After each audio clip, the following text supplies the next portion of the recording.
speaks for the truth. Baby doll, I'm so into you. Oh, nah, nah, nah, I'm into you. Oh, nah, nah, I'm so into you. Oh, nah, nah, I'm so into you. Okay.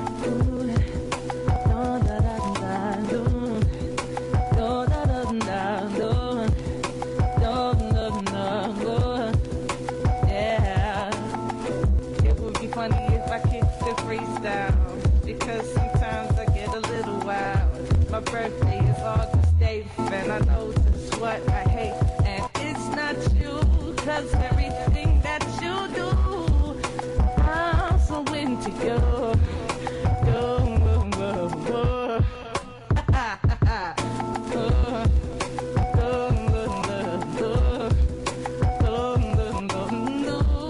I need a subject,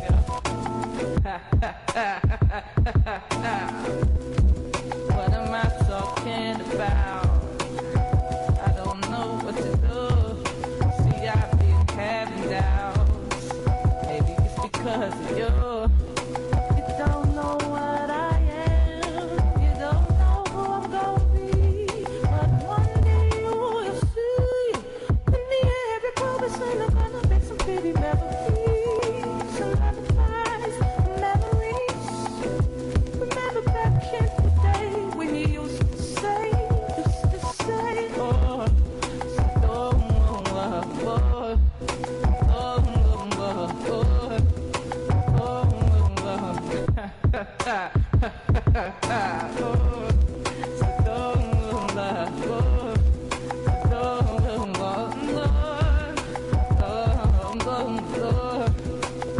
and that's me.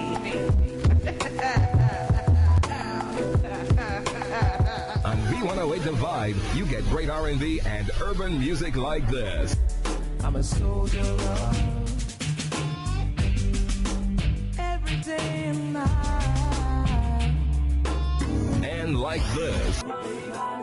I wanna get to know you. Get to know you, baby. And like this.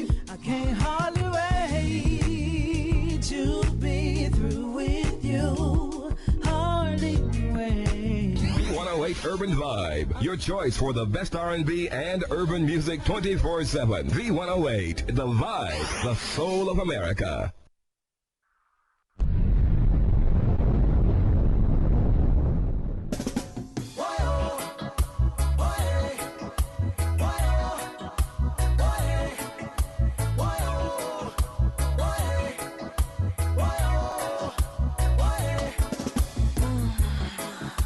I'm yearning for your love, yeah. I need you here with me. My body's burning like an oven on 500 degrees. I want you to come over and give me what I need. I can't wait no longer. I need you to feel me.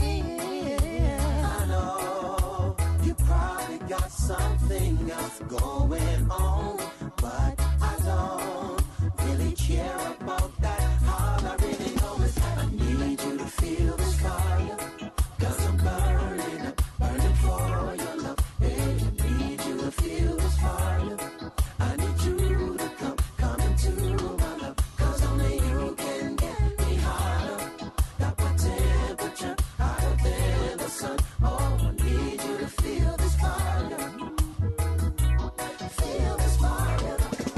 Boy, oh, boy, boy, oh, boy, boy, oh, boy, boy, oh, boy. Yeah. I've been waiting on you. Call me back all day. Nothing but your love. Affect me this way. You've done something to my heart, girl. I can't seem to control. And right now, it's got a hold on me, and it won't let go. I know. You probably got something else going on, but I don't really care about that. All I really know is that I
My anxiety is getting higher. It feels like I'm gonna blow. Yeah, gone is the breeze. It used to be so sweet. Poison is the wind that blows. Yeah, it can't be long. The military come with a knock, knock, knock on your door. All right, red light, stop right there where you are. This is a red light, stop right there where you are. Emancipation, race relations, most of your rebels are gone. The trust in nation, the time we wasted, the people's patience is gone. Oh Lord, broken economy, our streets are dire, even more than before. I need some betterness to take me higher. Feels like I'm gonna blow. Yeah, gone are the days when people used to say everything is alright. No place to run. Now here you come with a knock, knock, knock on your door. Oh, red light, stop right there where you are. This is a red light, stop right there where you are. Red light, stop right there where you are. Red light, stop right there where you are. Pick up the pieces, let it begin, cause this is the way that we flow. Higher and higher and higher we go. Through dedication, self-preservation, Ali, Ali, Selassie, Marcus Garvey, Malcolm and Martin, all the rebels are gone. We lost our way, darkest is the day. Most of the rebels are gone. Yeah, red light.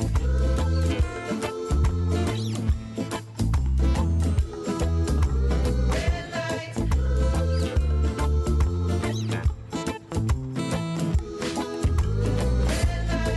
we can ride, we can roll, we can breathe, we can talk, we can walk, we can stop at the red light. We can smoke, we can do what we want, we'll be real, we'll be blunt, we'll just stop at the red light. We'll stay true, we'll be you, we'll be up, way above, and no push and no shove at the red light. We can ride, we can roll, we can breathe, we can talk, we can walk, we can stop at the red light. We can smoke, we can do what we want, we'll be real, we'll be blunt, and we'll stop at the red light. We'll stay true, we'll be you, we'll be way up above, and no push and no shove at the red light.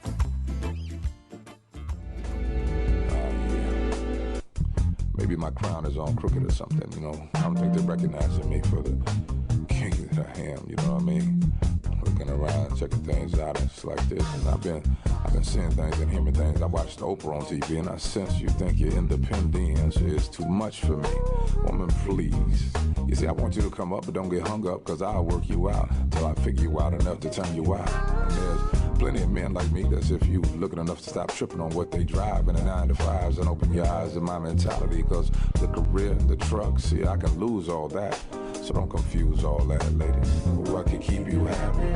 Because if you chasing me because I ball and I get cut, what? Would you still get up early enough to scramble my eggs up? Or you sweet on me because of these platinum CDs and these fools keep burning me, taking all of my money? Don't make conditions your mission. You want your love ship to withstand the execution of the game plan, mommy. That's how you check a real man.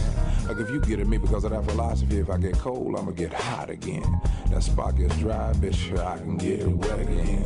And you can wear this character everywhere you go, and people will know that you got a real man that ain't scared to give his soul for you, believes in you, reasons with you, represents you, respects you. Girl, I got you. Now add one and let's get this too, because you see, I was heaven sent to give you a good relationship. So stop playing with it and give me a piece of that independence. I don't need the things you got.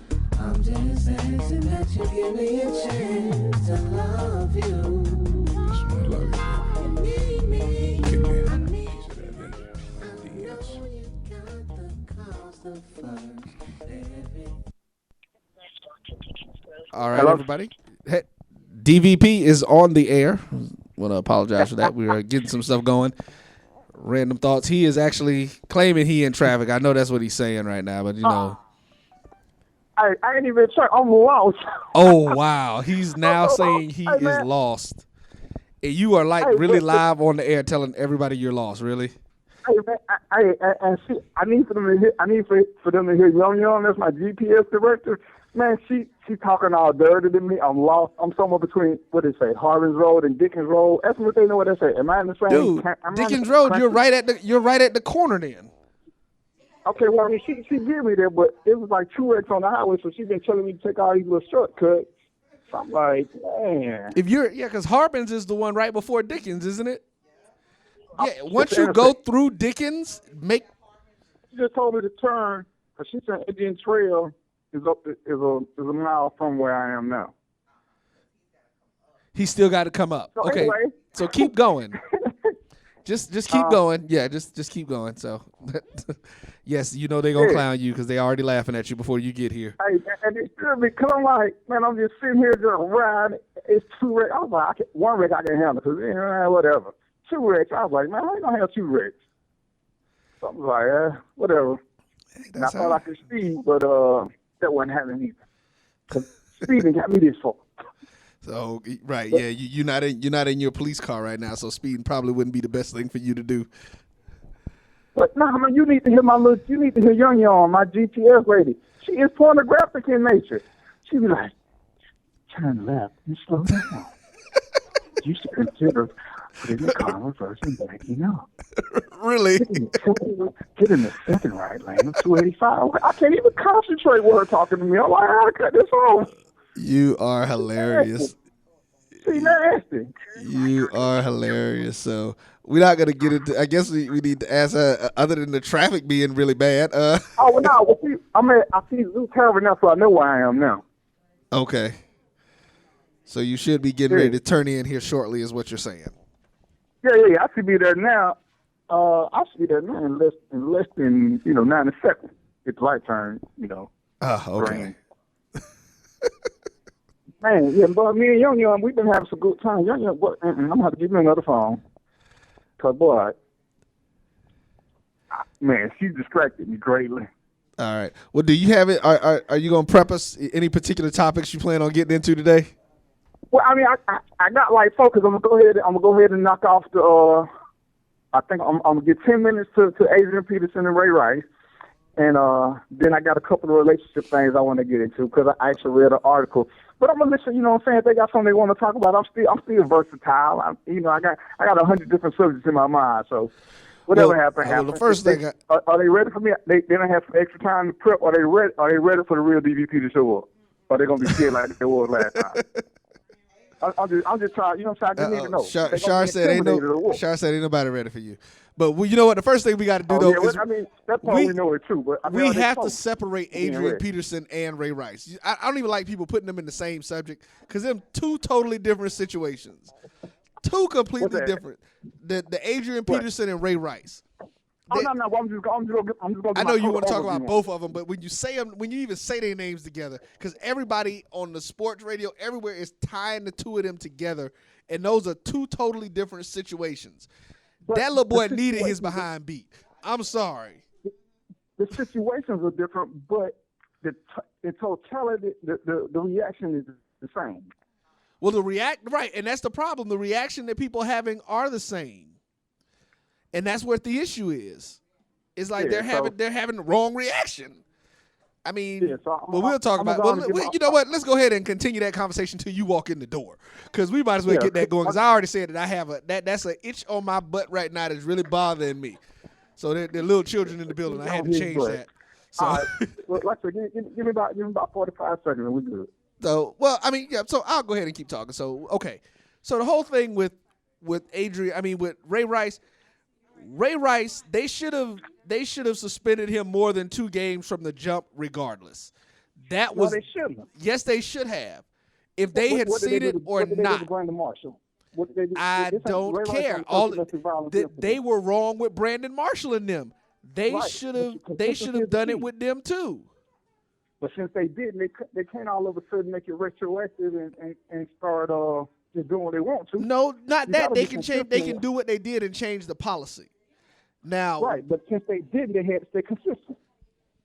well, like I said, I don't agree with that. I mean, they were consistent with what they had done in the past. I just didn't agree with what they did in the past. That was the issue.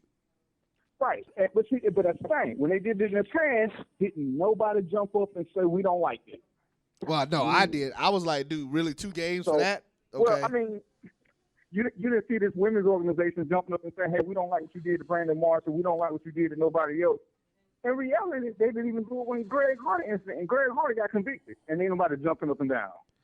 Well, but you know what? No, hold on, because here's one of the other issues. Because I'm gonna be honest with you, I didn't even know who dude was until they started saying his name in the situation that was going on. So it's a difference in the players. Yeah, I didn't know who he was as a player. I mean, I'm not a Carolina fan. So I mean and he should have been gone the whole year. Yeah, he definitely. So I don't know why you didn't know who he was. Yeah, no, I mean, dude, I'm not a Carolina fan. That's why I didn't know who he was. I mean, that team means a football thing. I am a football fan, and that team means nothing to me. I mean, blah. Other than Cam Newton, it's like whatever. So it's like it's irrelevant. But you're right. He shouldn't have been anywhere near the field because he had been convicted of what he was doing, of what happened with him. Right, and the evidence they had with him, I mean, my goodness. It's horrible. You said it's horrible? Yeah. That's how he got convicted. I mean, they had tons of stuff.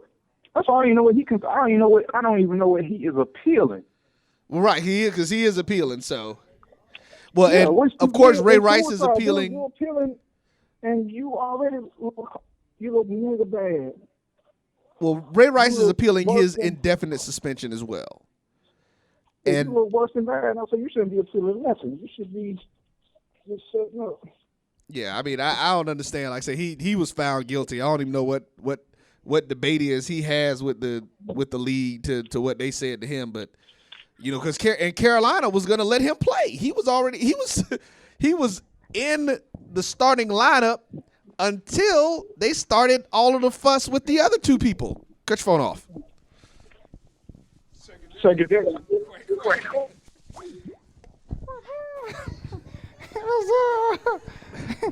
Hey man, you know what? I gotta put something in here for Judah to talk, man. Truth. I'm sorry, Yum. That's my new GPS. Oh, really? See, on my old phone, he want us to listen to the GPS. I'm just saying, on my old phone, her name was Gertrude because she sounded like a little librarian. The new lady, she's like, you should turn now and go slow. Get in the right lane and look left. That's how she talked to me. So I can't even concentrate on what I'm supposed to be doing. I really just think that's your mind right now. No, bro, for real. I was trying to play it when you was talking to me because she was talking all dirty to me. Sorry, tell her. It's like, hey, he sound like he having a Kanye moment over here. Sound like he having a Kanye moment. She was talking all dirty to me. I already couldn't concentrate. But okay, anyway. The GPS is saying turn here. No. The GPS was saying turn here. You know how the Salon Envy commercial go? That's how my GPS sound. The way that Kim did it, or when Shar, when that was the other, that was the third Kim, wasn't it? No, that was Shar, the other Shar. Oh, the other Shar. That's right. Yeah, you know how she do the Salon Envy thing? Right. That's how it was. That's how my GPS. That's how your GPS was. Okay. I'm like, really? I can't even. I don't even remember what she said. I'm trying to figure out where I'm going. Okay. Anyway. What were we talking about? Ray Rice, man. I mean, stay focused. Dude, Ray and Greg Hardy, I mean, let me put it to you this way. Do I think that they should do the indefinite suspension to where he can't make a living? No. I don't agree with that.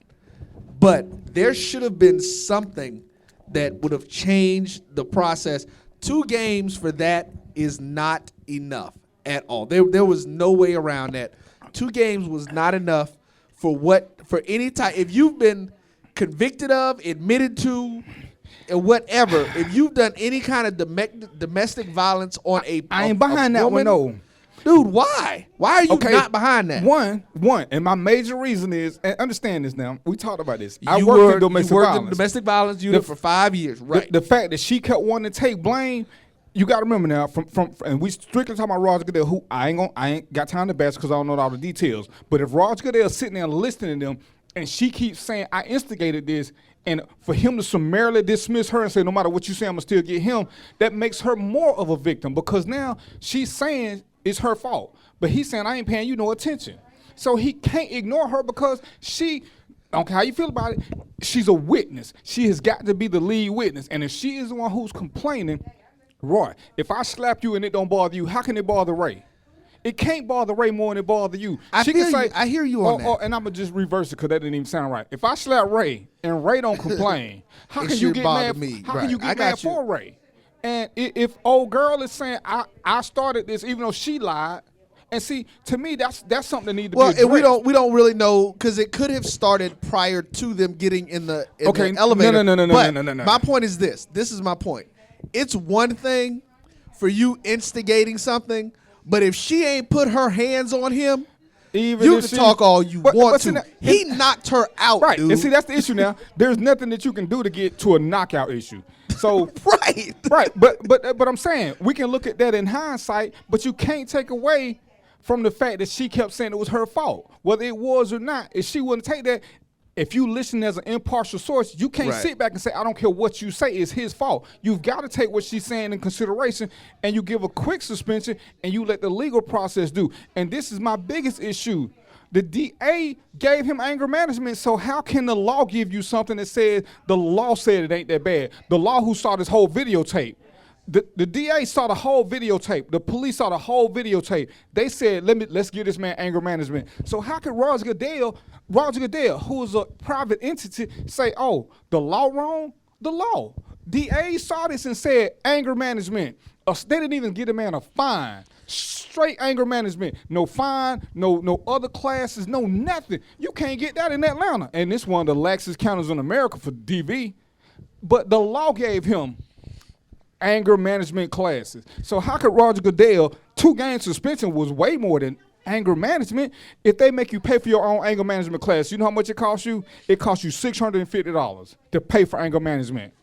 So the DA fined him $650.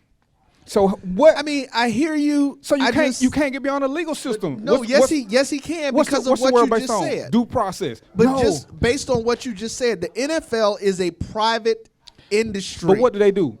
What do they always say? We want to wait on the legal process to pay out. We want to. I like I said, my thinking is from the standpoint of somebody being, like I said, I don't agree with the lifetime ban. Right. I do not agree with that. I don't think that you should ever do anything that will hinder people from making a living the way that they make their living. Let me ask you this. What did Ben Roethlisberger for 2 accused rape violations? He got 6 games. So if rape will get you 2 rape allegations, get you 6 games, how can DV get you more than that? But see, that's no more than that. Rape. But see, what was the word that you used though? What was the other word? Ooh, exactly. Allegations. Allegations. We know he knocked her out. It wasn't no question of whether or not he did that. And so we know he knocked her out. And she said it was my fault. But again, like I said, regardless of what she said. The girl in Athens didn't say it was her fault. But she didn't say it was her fault. But either way, it still boils down to it's an allegation. And you hate that. You hate the fact that it's happened because it now becomes a perpetual type of behavior. It seems like he's in these situations. But my point is this, because even with the whole thing, we can always round this right back around to Michael Vick. The same thing with Michael Vick. No, that was dogs. Which is worse. Because you're now saying that you value the lives of dogs more than you do the lives of women. But they didn't get Michael Vick till he got sentenced and convicted. That's what I'm saying. If you're gonna keep a policy, and no matter how you feel about it, you have to stay consistent. You have to stay consistent. Consistency says, I'm going to let this play out. Roger Goodell, in theory, waited till he got his sentence. When his sentence was anger management, Roger Goodell went over and above the law. Roger Goodell said, the law said you didn't do nothing wrong. I'm going to still fine you 2 games and not let you play. So that was, in essence, that was way overkill. To go back and then hit him with double jeopardy was super overkill. Right. Well, and that's what's going to get appealed, and he should win that. And that's the thing, that no matter how we feel about it, if you follow the protocol, what Roger Goodell did was consistent with everything he's been doing, letting the system play out. Where he was wrong is when Hardy got convicted, he didn't get sentenced to anything. Right. He didn't get a suspension right then. Well, see, and that's my point. That's why I said that if nothing else that has changed, they have done it now. They have changed the policy on how that is handled. They no longer allow these guys. It's right. I think it's an automatic 6 or 7 games. Yeah, which is still wrong. Why do you say it's wrong? Once again, let's just say I'm gonna use Ray again. What's to say Ray don't just say I did something to her? You're gonna suspend me just because she said it. You still taking away my due process, which is a legal right. You can't But that's a different story because now you're talking about again alleged or an accusation. Right, and if you're gonna such. suspend me just because somebody said, but they didn't say that. Yes, they did. So if it's just an accusation. What did Dwyer just get? They just made him inactive for an allegation. He ain't been convicted. The dude from the Cardinals, he ain't been convicted. Yeah, but no, he admitted to headbutting no girl. He ain't been convicted. And he didn't. He admitted they had an altercation, but he did not. He didn't say what he did. Oh, okay, well. And he on the inactive list. So once again, we convicting, and you can't. But hold is the different. I think with that though, when they're doing that, they're still getting paid when they're on the inactive list. It don't matter. He's still getting paid. Yeah. Right. How does that not matter? Because the specter of guilt is still over you, Roy. That's fine, but you still get your check. So if I ain't got to work, and I'm gonna still get my check. Roy, when you a cop and you in a shooting, you get put on administrative leave. Don't let nobody fool you. You feel guilty because you're not around nobody. No, so you don't even have a support system. So you got to deal with all that, even if you know you dead right. Everybody saying, "Well, you still suspended. You still suspended." So they must have had something because that's how we look at it. What people don't look nobody say, "Oh, he's suspended." Well, we still think he's innocent. Well, I mean, that's a fallacy in this country, especially as not it in the relates country. to people. Just for people who want to second guess the system.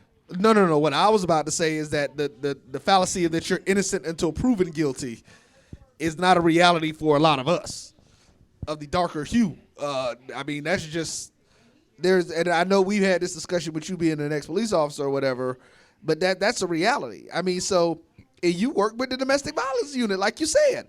If somebody calls up and says something, 90% of the time you're gonna show up. And it's gonna be the dude is gonna get something like it's somebody going to jail. And just to change the subject, but stay on the same thing. Old blockhead from Django, who's saying she was racially profiled, but she out there doing the nasty in public. And that's so I didn't hear the whole situation. But and they was trying to make the cop be guilty of something that he only came. So wait a minute, wait, hold on. So since we roll into that, but we're gonna stay. I just wanted to bring that one. But say it again? But no, she said they were. So were they in public? Yeah, having sex. Yeah. I mean, so that's not racial profiling, baby girl. But they in the car like over where there. do a lot of brothers go? Okay. What? No, they on the side of the road, but it's in a business district because people saw them because they got the door open and she hanging through the sunroof. They done came by and asked them to leave and move. They didn't want to move. So that's how the cops got there. They called the cops to get these people to stop having sex in front of their business. No. Oh, see, no. I won't agree with that. But check this out. I won't. If she would have did the same thing, if she would have shown, anytime we show up, we're going to ask for the same thing first all the time, for some IDs so we know who you are. Any cop, and I'm going to say this for all cops except the two assholes. Ooh, what a girl that? I'm sorry, don't let it look girl. Ooh, man, what my little mute? I'm sorry. They're going to ask you for your ID. She didn't want to give up her ID. She started hollering racial they're going to all ask you for your ID. If you in the car when they stop the car, what do they ask you? For ID. It's just so they can know who everybody is. She started hollering racial profile. I'm not going to give you my ID. That's what got her situation from bad to worse. And it was nothing racial. The white dude gave up his ID. That's why nothing happen to him. Okay, y'all having sex. Listen, these people complaining. Go to the park, go to the hotel, go somewhere else. She didn't want to hear that. Oh, you just doing this because I'm black. Blah. It wasn't because you was black. It's because you stupid now. But okay, I mean, who else has sex? Who would have sex in the middle of public with the door open? For real. Now, my thought, now, when I hadn't even heard that, I'm thinking you're probably, if I see it, I'm like, we'll do some she working. Stuff. And, once upon a time, those y'all who fast, y'all probably did something in y'all car, but you ain't doing it in public. You ain't going to do it in the middle of the day on the street corner. Who has sex on the street corners? For real. That ain't profiling. That ain't profiling. That's a factual statement. And you got on little booty shorts. You got your top pulled up. Think about who does that in the daytime. We not talking about. Haven't you ever been down to Fulton Industrial? She's out here in the country. She don't know what Fulton Industrial. They just not working on street lights out here. I'm just saying. See, that's what I'm saying. And I didn't know that. I did not know that about that situation. So, but just because I know too much about a whole lot of stuff. But anyway. Ray Rice, granted, he gonna get what he deserved. They're gonna have to let him back in. And supposedly some teams that want him, that'll be interesting to me because I can't see that happening. What? Because you don't think so? And the thing is, even with that, they trying to put all the onus on Raj Goodell. It's not Goodell's issue. You a team owner. It's your issue. That should have been the Quit saying it's Raj Goodell. Yeah, you want Raj Goodell to take the heat for you so you can say, oh, we did our best. Because the only reason they doing all this now is because Nike pulling back, the Marriott. Oh no, Radisson. When Radisson pulled out is what changed the It's the a lot of game. places pulling out now. I mean, they. Well, but that was now hold up because that was Adrian Peterson, right? And that's the one I have a problem with. I have a problem with you coming into and me and Ray were sitting to talk about this. If you got team light skinned folks, you got a little kid.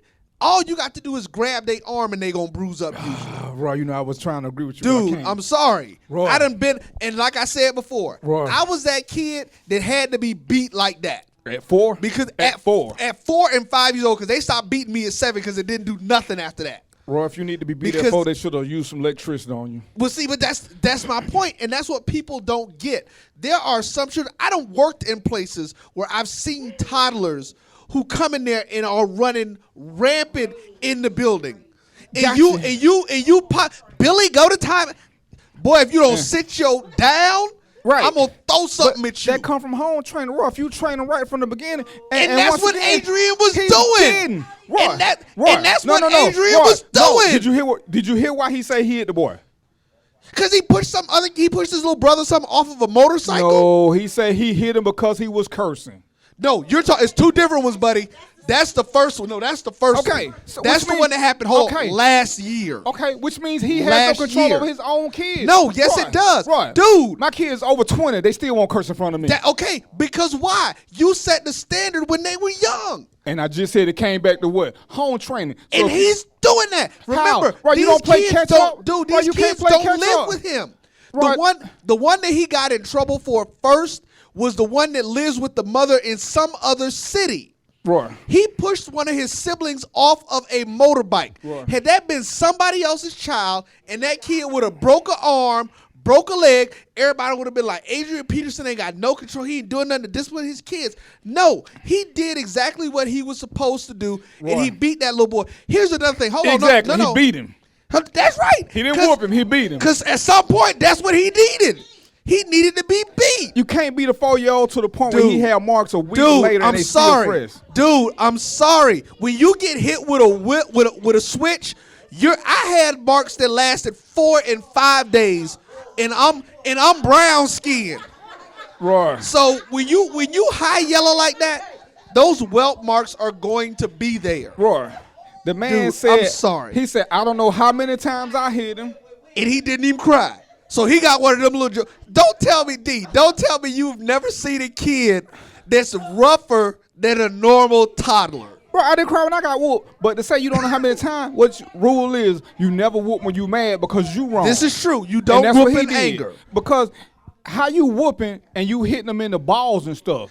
Dude, wait, see, hold up. See, here's. Thank you. He's trying to move around. Hold on, let me come over This here. is why I got whooped like this. Let me come over here. I'm all over the place. What are you talking about? The only way you can hit that little boy in the balls and leave a mark, that little boy got to be naked. Because if he got on clothes, how you gonna hit him? Dude, he had him pull his pants down. He had his underwear on. I have beat my children holding them by the arm, and they swinging around. And what did they tell me? Stop moving. Hold on. Stop moving around, because when you move around, it's going to miss your butt. What Markham at? Because I know Markham working with that county. I got some people who want to confess to something. Dude, I'm sorry. You can't tell me that. I'm sorry. Why you can't? I'm like Charles Barkley. Go ahead, give her the mic. Give her the mic. I have a 2-year-old. I went to daycare. The mic. Hit another child. In front of the daycare people and the child, I popped her, and then I made her go apologize to that child because we don't bite other kids. What you do now? What'd you do? I popped her. How many times? Well, she's 2. I'm just saying, how many times? But if I need But no, wait. Now, D, hold up. D, hold up. How D. many times? 2. She's 2. I popped her. You popped it how many times? I popped her 1 time. Exactly. D. You done pop her 15 or 20 D, times. let me ask this question. Hold on. No. Go back to Hold on. Well, hold on. Let me ask this question. You said in that conversation that the little boy did not cry, right? Right. My child, the one pop, she knew she was wrong. She started crying, and she went over there and said sorry, gave the little girl a hug. Stop playing. But Darren. She said to my mom all the time, when we start fights, if you don't come on, I'm going to say, I'm going to give you something to cry for. You don't cry. Come on. Oh, you not crying? Are you bad? Are you not crying? And we did that. I was that kid. I was that kid. Just go sit there and not cry. How many? Come on now. So Darren, but hold on. Let me ask you this.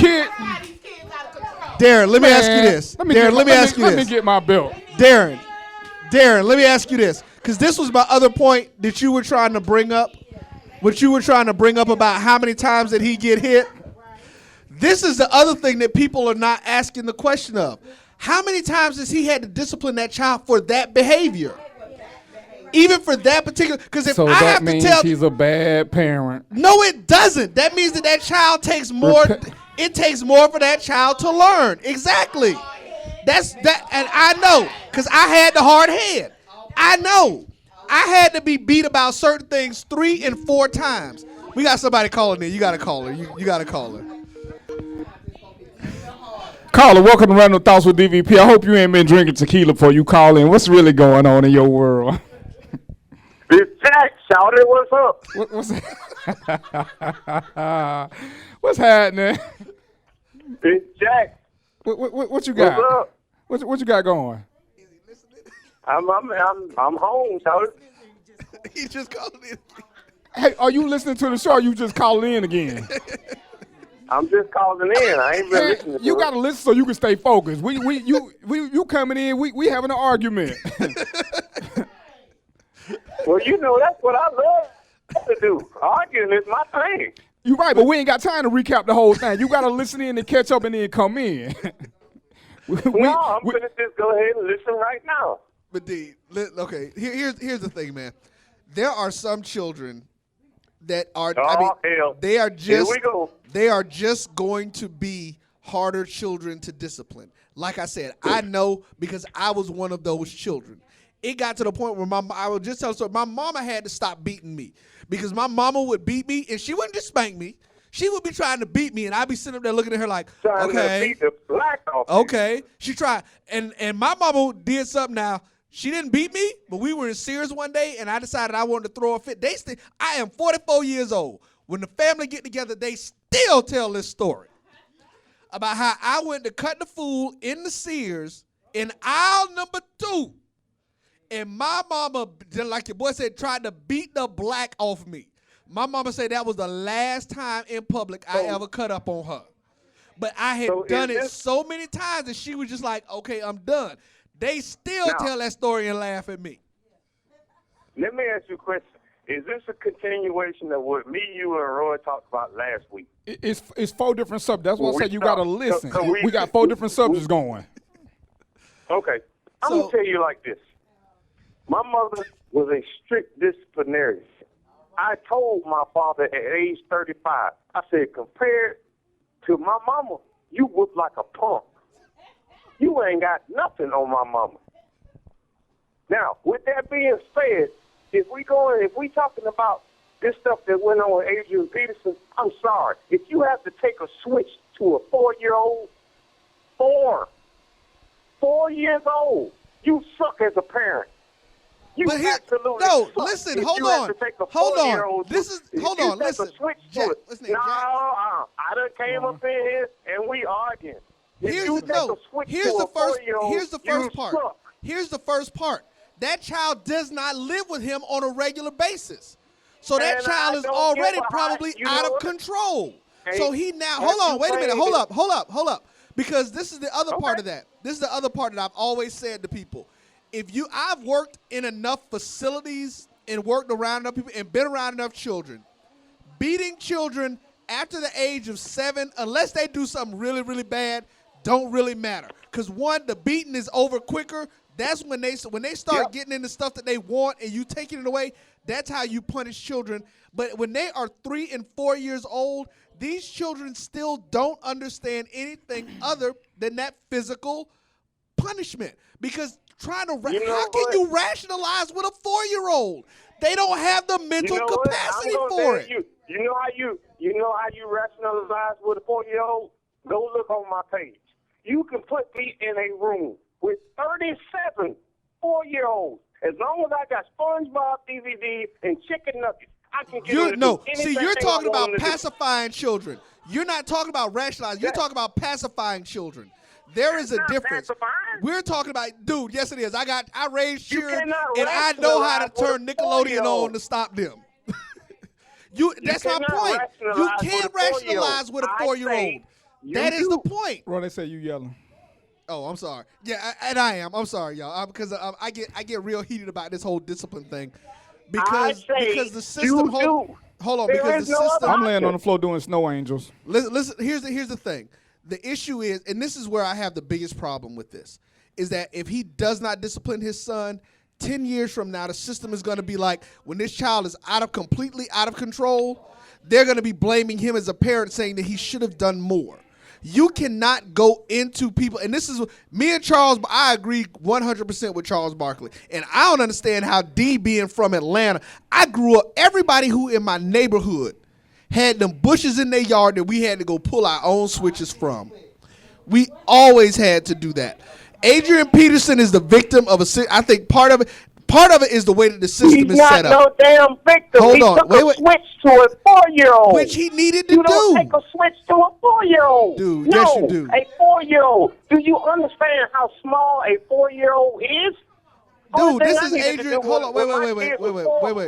Raise my voice. Wait. Hold on. Go sit yourself down. Hold up. Let me show you something. You talk about how small a 4-year-old. This is Adrian Peterson's son that we're talking about.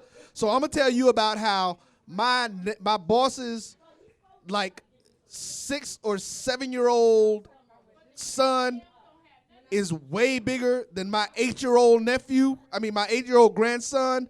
Or how I know guys who are professional athletes whose 4-year-old children look like the average 6 and 7-year-old. Don't tell me this. I mean, you're gonna have children who are rougher and hard, but like we said, they are hard-headed and they need a harder brand of discipline.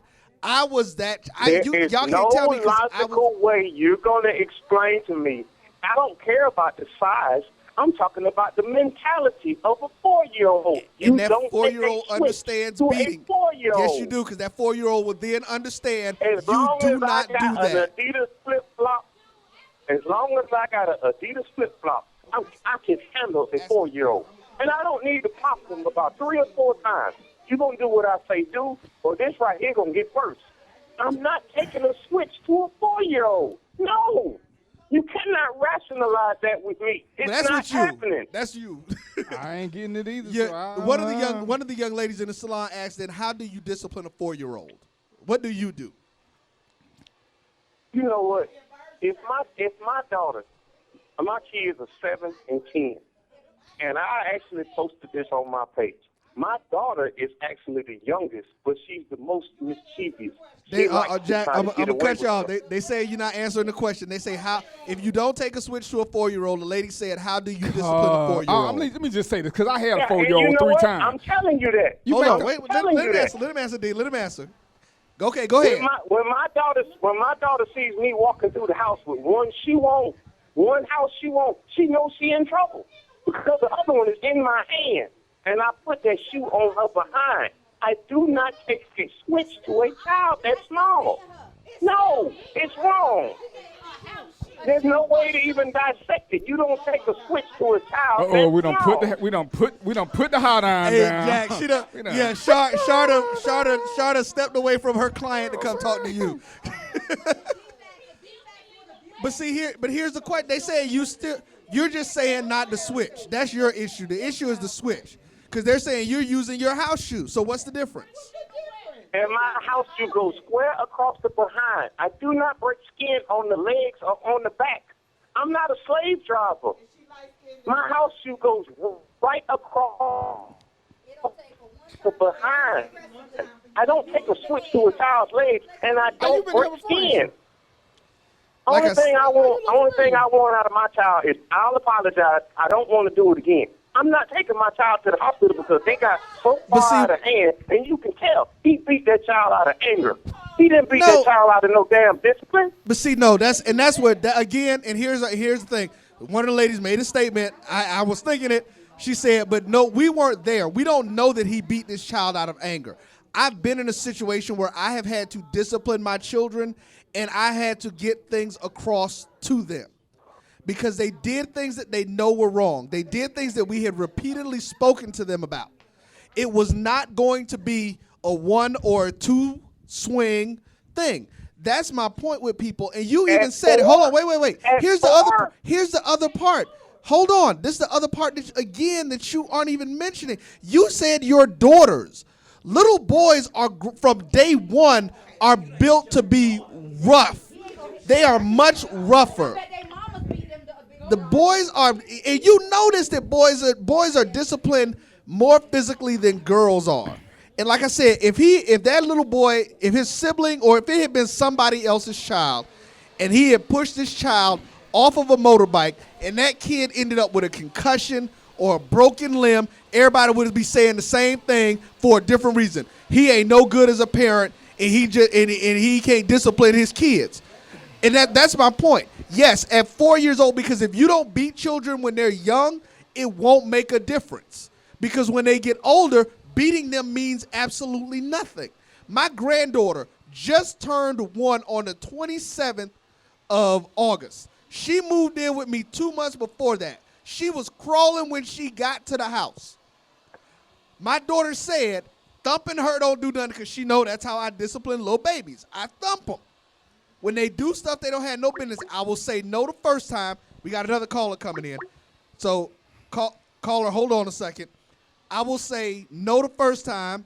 She still goes that way. Yeah, I will say no sternly. She will still go that way. I thump her hand. She well up, ball up, and then she don't go that direction no more. That discipline, and yes, I did it to a baby before they were 1 year old because you got to do that. So we got another caller. D. Okay, we go, Jackson. Let's let the other caller come in real quick. Caller, how you doing? I'm good. This is Tim. I'm Darren, DVP's friend. Okay. TWR, what's going on? What's going on? Yeah, hey, so I'm listening to y'all talking all this stuff about switches. I grew up getting beat with a switch, and I'm fine. It's the way you do it, and I think one of the biggest things that we have to understand is that most of the stuff that we're getting is secondhand information. Correct. Coming off of social media. We don't know how it was done. You don't know what the situation was, what happened before, or anything like that. So, to me, what's the difference if you beat somebody with a switch or an Adidas slipper? Because we know how old the child is. And what's that got to do with anything? You don't hit a child with no switch at 4 years old. No. You don't hit him with an Adidas slipper either. I mean, what's it work? How is the switch worse? How is it worse? And then on top of that, when that girl took that child to that emergency room, you can look at the pictures, and I know it's on social media. You can look at the pictures. That child is high yellow. There was no bluing around the skin. The blood was not clotting around the skin. Those were fresh bruises. She took that child from him, flew him on a plane to Texas. If those were bruises that were caused by Adrian Peterson and that child being that bright, they would have been blue. It would have been bluing around the skin because the blood was clotting trying to heal. But hold on. Here's a second. See, you just made a point that people have to realize.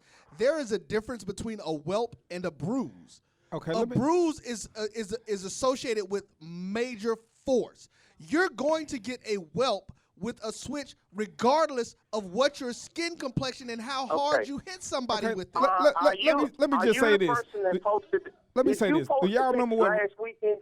Listen up. You remember what Adrian Peterson said in his text message to the baby mama? I know you're gonna be mad. Right. You know why he knew she was gonna be mad? Because he overstepped his boundary. Because if you whoop, no.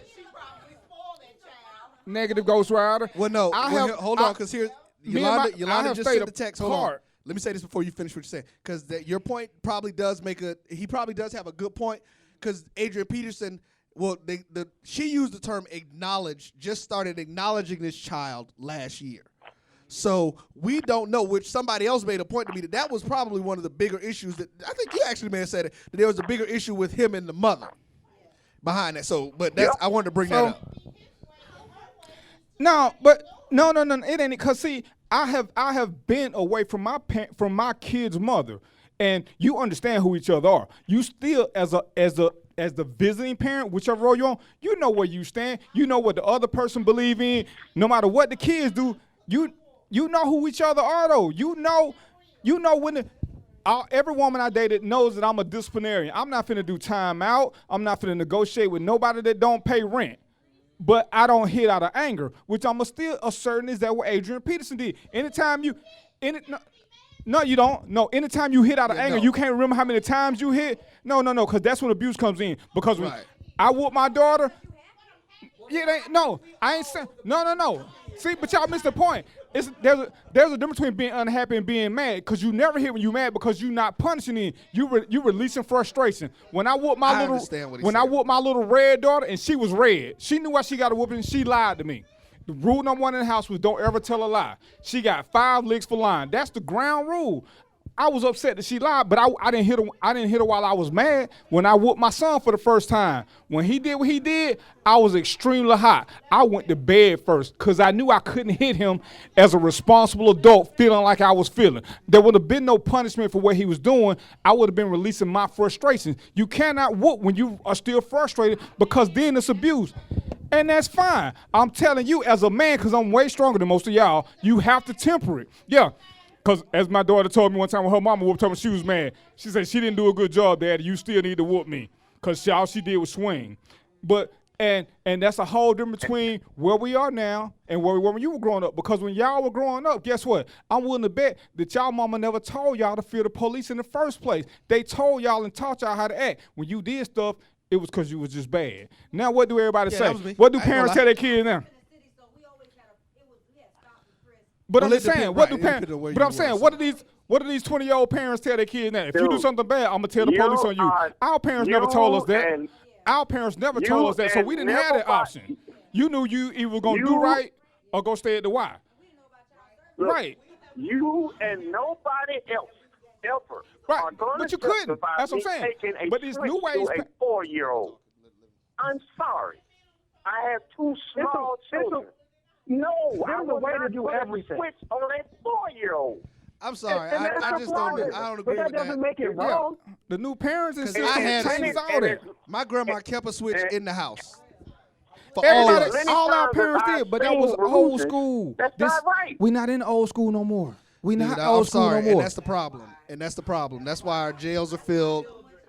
Exactly. It ain't that's why the parents are wrong. If your teacher whooped you when you was coming up, your mama didn't say nothing to that teacher. Let one of these parents touch a kid now, and the kid is. But see, you know what? God's child. Somebody asked me that question, and I told them. They said they made the point. They said if some random person disciplined your child, I said, hold up. First off, that's a problem. Should no random person be disciplining my child? But if it's an instructor and a teacher, somebody that they spend just as much time with at school than they do with me, and they see their behaviors, and the child has been warned, because I will tell them, you have permission to beat their behind. Why? Because I know the dean had permission to whoop me in school. My parents knew. I will never forget. And growing up in Riviera Beach, Florida, did something I ain't had no bit. I was hard-headed, I was managed, and I touched Stephanie Bogans on the butt. He know her name. Why do I never forget that? Because the dean took me into his office, and he was 6'3", 250. He said, Mr. Evans, this is what we're going to do. You're going to look outside of the window. How many ever cars pass by this window in the next 10 minutes is how many licks you're going to get. Lord Jesus with that paddle. I ain't never touched nobody's daughter no more until they told me to. Hey, you know what? Why? Because my mother had they the had the same kind of policy. My mother had the same kind of policy. She used to tell me, she said, when my son comes to spend the night over your house with your child, he is under your direct supervision. That's right. Until you see and that was a rule coming to my house with the kids growing up. Huh? I said that was a rule when kids came to visit with my kids. That was a rule. They mamas and daddy knew. Uncle Roy beats Sheeran for doing something they ain't got no business doing. So if you don't want your child whooped, take them home. If you got a problem the way I discipline, you need to come get your child. I don't want them over here. Yeah. I don't want them over here. That's right. Because Point blank. But still, you know what? You know what my mother did at about 8 years old, and I grew up in Atlanta. I don't know if anybody knows where Headland is, Headland Drive and Campbellton Road. There's a Salvation Army right there on that corner. My mother went into that Salvation Army, and she got one of them old 1970s belts with the double buckle on it. What was I just talking about? Hey, Jamaican granddaddy with a double buckle belt. Hey, guess what was on the belt? It was a leather belt, and it had Julius stamped on the back of it. Julius was my granddaddy's name. So the only thing my mother had to do was just lean over in church and say, hey, if you get out of hand, we're going to sit there and we're going to have to talk with Grandpa Julius as soon as we get home. My granddaddy's in Ohio, so I knew exactly what she was talking about.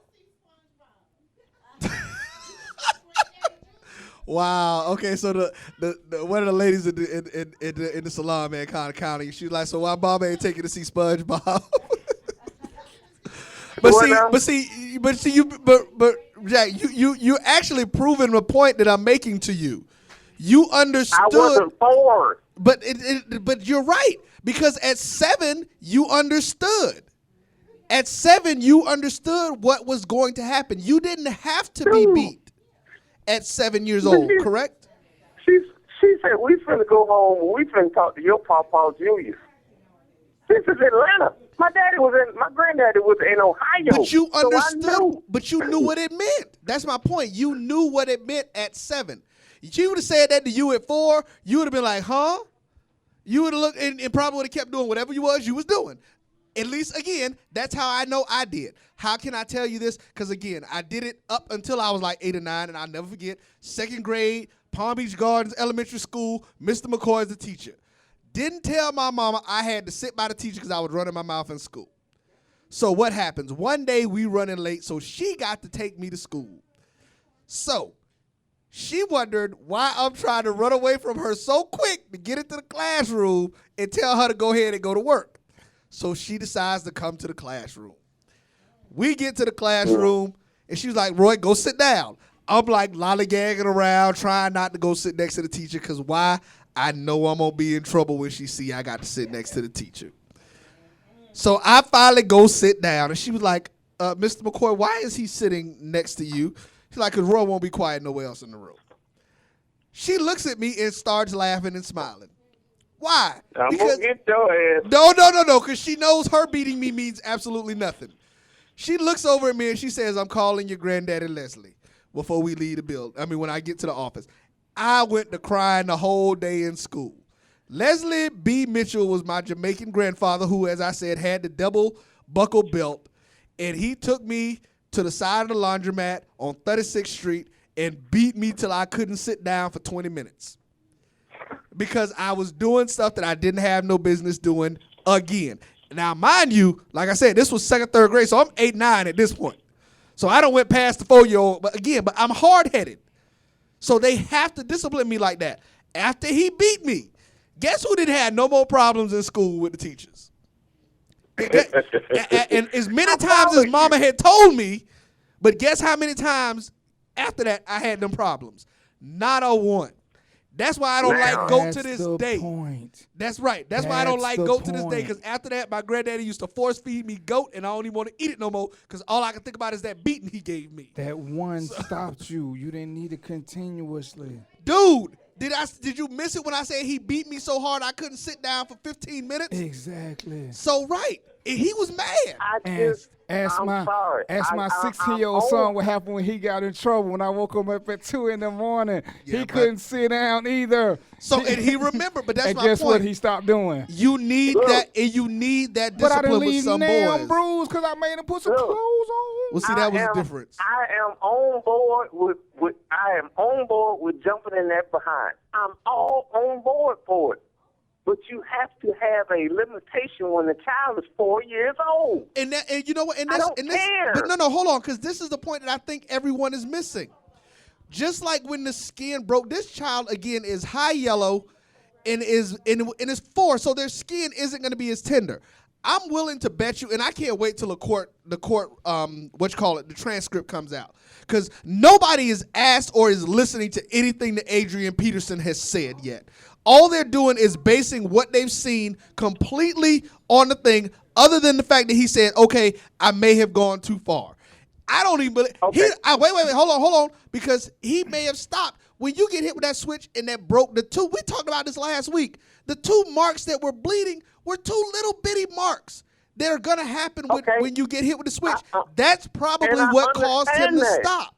When he hit him and it broke the skin like that. Because whelps and skin breaking are two different things. When he broke skin, I'm willing to bet you that's what caused him to stop when he saw it. Okay, now let's look at this from a scientific perspective, not an adult, and not as somebody trying to chastise a child. This was in who's the scientist? Who's the scientist? Okay, maybe I need to tell you again. I was a cop for 6 years. I know how to look at a bruise and tell when it's fresh, and I know how to look at a bruise and tell when it's 2 days old. Okay. I already know this. The bruises that you posted last week concerning that child were brand new. Those were brand new bruises. They happened This happened in Houston.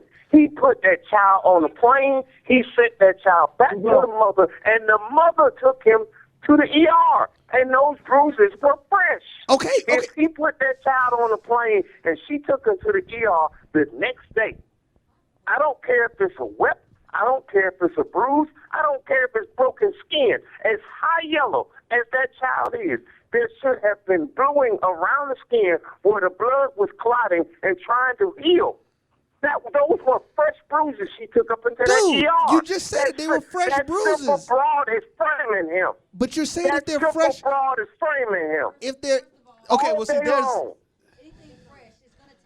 That's what I was about to say. It's going to take a while to clot. You just said they were fresh bruises, so that's why they hadn't done that. So exactly, that's the point. Bruises. It takes about 18 hours, and even less for a small child. It takes less than 18 hours for the skin to start blowing where the blood is trying to heal itself. Well, but see, but we're still looking at something a little differently, because you're using the term bruise and whelps, and I don't think a bruise. It doesn't matter. Open skin, closed skin. Once you see whelps on a child that light, the skin starts to blue. I hear you. So in less than 18 hours. She took that child to that. Maybe he did whoop the child. Maybe he did go overboard. But what I'm saying is, regardless of what he did, when she took that child to the ER, those were fresh bruises. Well, I don't think we disagreeing on that. Able to say those are fresh bruises. But I don't think we're disagreeing on that fact. And then, like you said, and this is where I said earlier that I think this is where the system has a problem. Because at that point, those doctors and those people at the hospital had no choice but to report it. Because if they didn't, they were supposed to. Right, they did their jobs. How many times you seen somebody get punched in the eye, and now all of a sudden, right then and there, their eye is black? It doesn't happen. It's the next day. So, if I sat there and I sucker punched you in your eye's going to swell up right then and there. But the next morning, your eye is going to be blued. It's going to be the next day. It's not going to be right then and there. So tell me and explain to me why this child has all these fresh bruises on him, but there's no bluing around the skin as high yellow as this child was. But you just said it. You answered your own question by saying that she took him the next day when he got there. So, but I think D wants. We were supposed to get into some relationship discussion. Skin not bluing? Why was the child's skin not bluing from the blood clotting and the body trying to heal itself? Like I said, I think that's a function of the force. I think that's a function of the force that was put onto into the thing. I think when you see that the bluing that you're talking about, like you're saying, you're talking about punches, you're talking about very forceful things. That switch, I don't agree with that. I mean, because like I said, I never had those kind of bluing marks. My whelps were red from when they were initially hit when I used to get them, and then the skin stayed raised on them or whatever, but it was never any. I don't remember having any of the blue and stuff around me. So, but I'm sorry, high yellow. That's one of the things that we notice about high yellow people. Their skin blues. Darker people, their skin it gets kind of purplish. It starts to look more black around the wound, and it's not immediate. That's the problem. That's the whole problem that I have with it. Those were immediate bruises. Where is the bluing around the skin? You know what? I honestly wish I could sit up there in that courtroom and say and point it out. If this man did this to this child in Houston, put this child on an airplane, send him back to his mother, and she took him to the hospital a day or maybe 2 days later, where is the bluing on his skin? I think a lot of stuff. I'm starting to believe seriously she did it. Oh well, I'm personally. I think it's going to be a lot of stuff that's going to come out when they actually do go to trial with this, because like I said, nobody is hearing Adrian Peterson's side. Yeah, I believe that there's more to it. I see what you're saying now, so it's a little different than what we thought you were saying. But D, we got to talk about some relationship stuff. We were supposed to be getting into some relationship stuff, and this kind of just took. I'm sorry. I mean, I told you I had to talk about it because I just really think that we as a society, and this will be my last point on it. I just think we as a society are going down a very slippery slope when we start going into people's homes and how they discipline their children.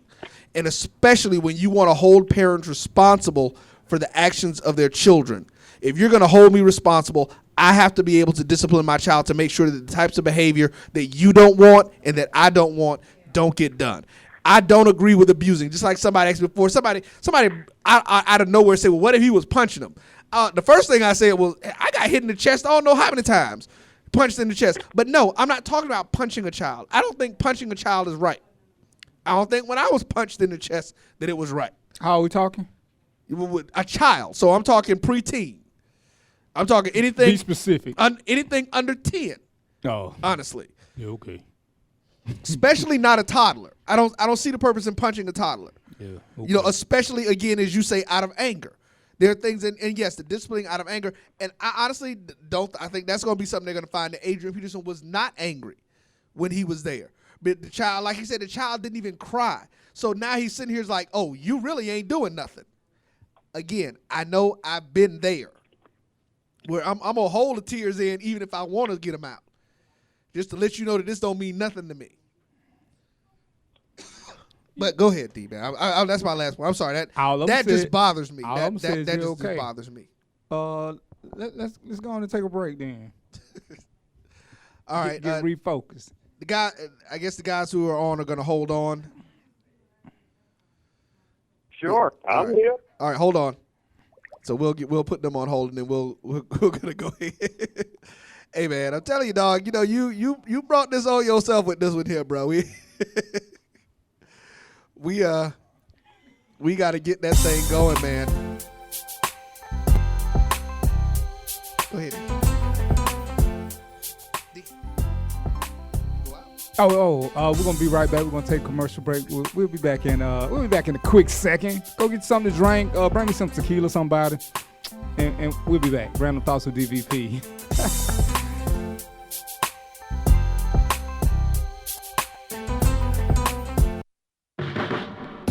Everyone needs a way to add gold to their financial portfolio. Carrot Bars International makes gold affordable to the masses with the freegoldplan.com.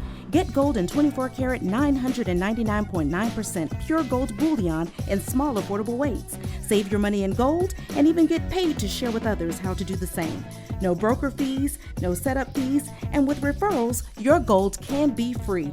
Go to thefreegoldplan.com. That's thefreegoldplan.com now. Tap Out Studios of Hollywood is one of Atlanta's newest visual and performing arts centers designed for you to perfect your creativity. Our 3,000 square foot event space includes a full bar, VIP section, movie screen, and 2 stages. Take advantage of our Spring Fling package deal for new and existing clients. Save over 40% when you rent our venue for $700 for events with more than 100 people.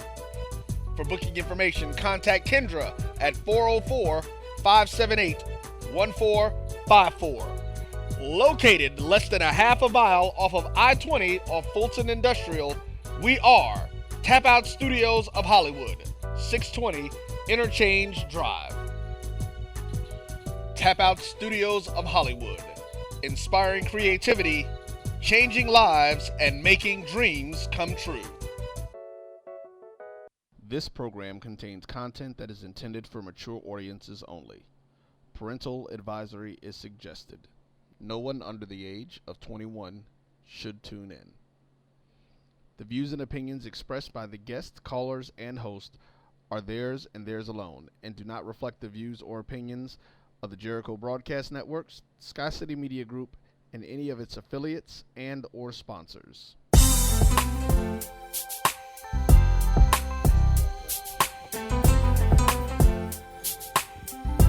All right, we're back. You know what? And we got off on the wrong foot. I'm so confused and discombobulated. It's man, I don't even know what day it is no more. What day is it? Hold on. That's what I'm finna get into now. You just over in the cheap seats, boy. When you let people come into your show. Anyway, today is Friday the 19th. I'm here with my super producer Roy. Roy, how was your week, man? Oh, well. You know what? See, I need a white venue because I'm going to do an all-white show.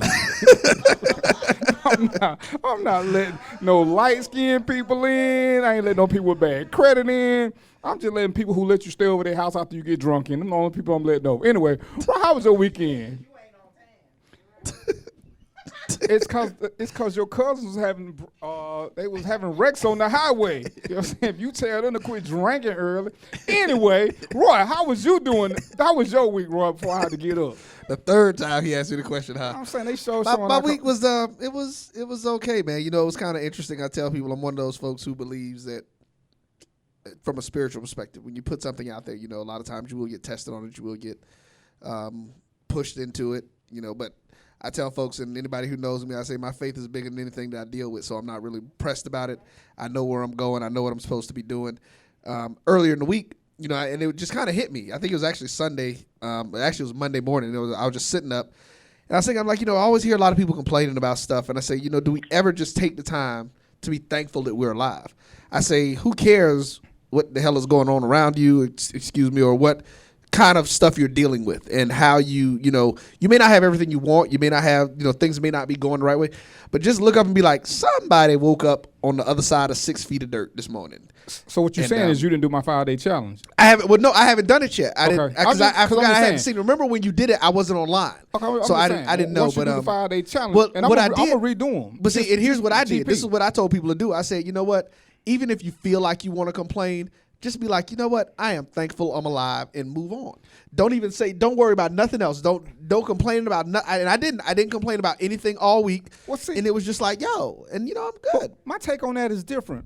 To me, if you got the ability to complain, that means things are right. Because a lot of people can't complain. So take advantage of it. Lots of people can't complain about nothing because they're on the wrong side of 6 feet under. Well, that's my point, though. So my thing is, hey, if you complaining, you know what that means? At the end of the day, everything is all good because you got something to complain about. You want more. Some people take complaint. And this was my point because I think some people take. You have to eliminate them. But that's my point. That's why I said I didn't want to let that go with people. So can I jump in?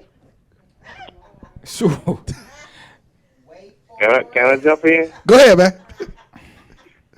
I was complaining about a situation on the job that I had when I was here in Georgia. I packed up and I moved all my stuff out to Texas, and I went to live with my brother.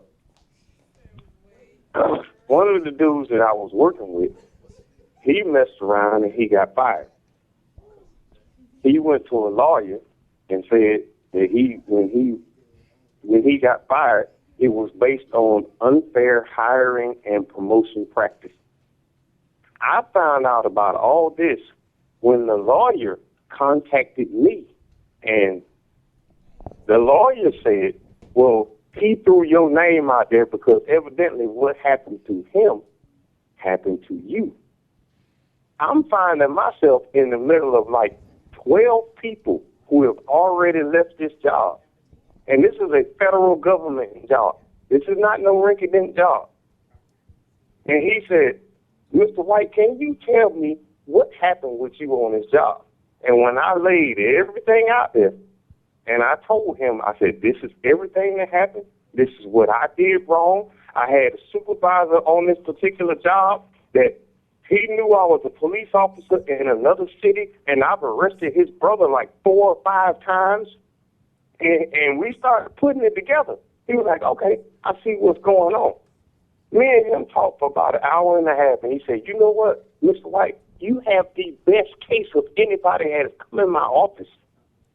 You have the absolute best case of anybody that has come in my office. He said, what do you want? I said, I want 6 figures after you get your cut.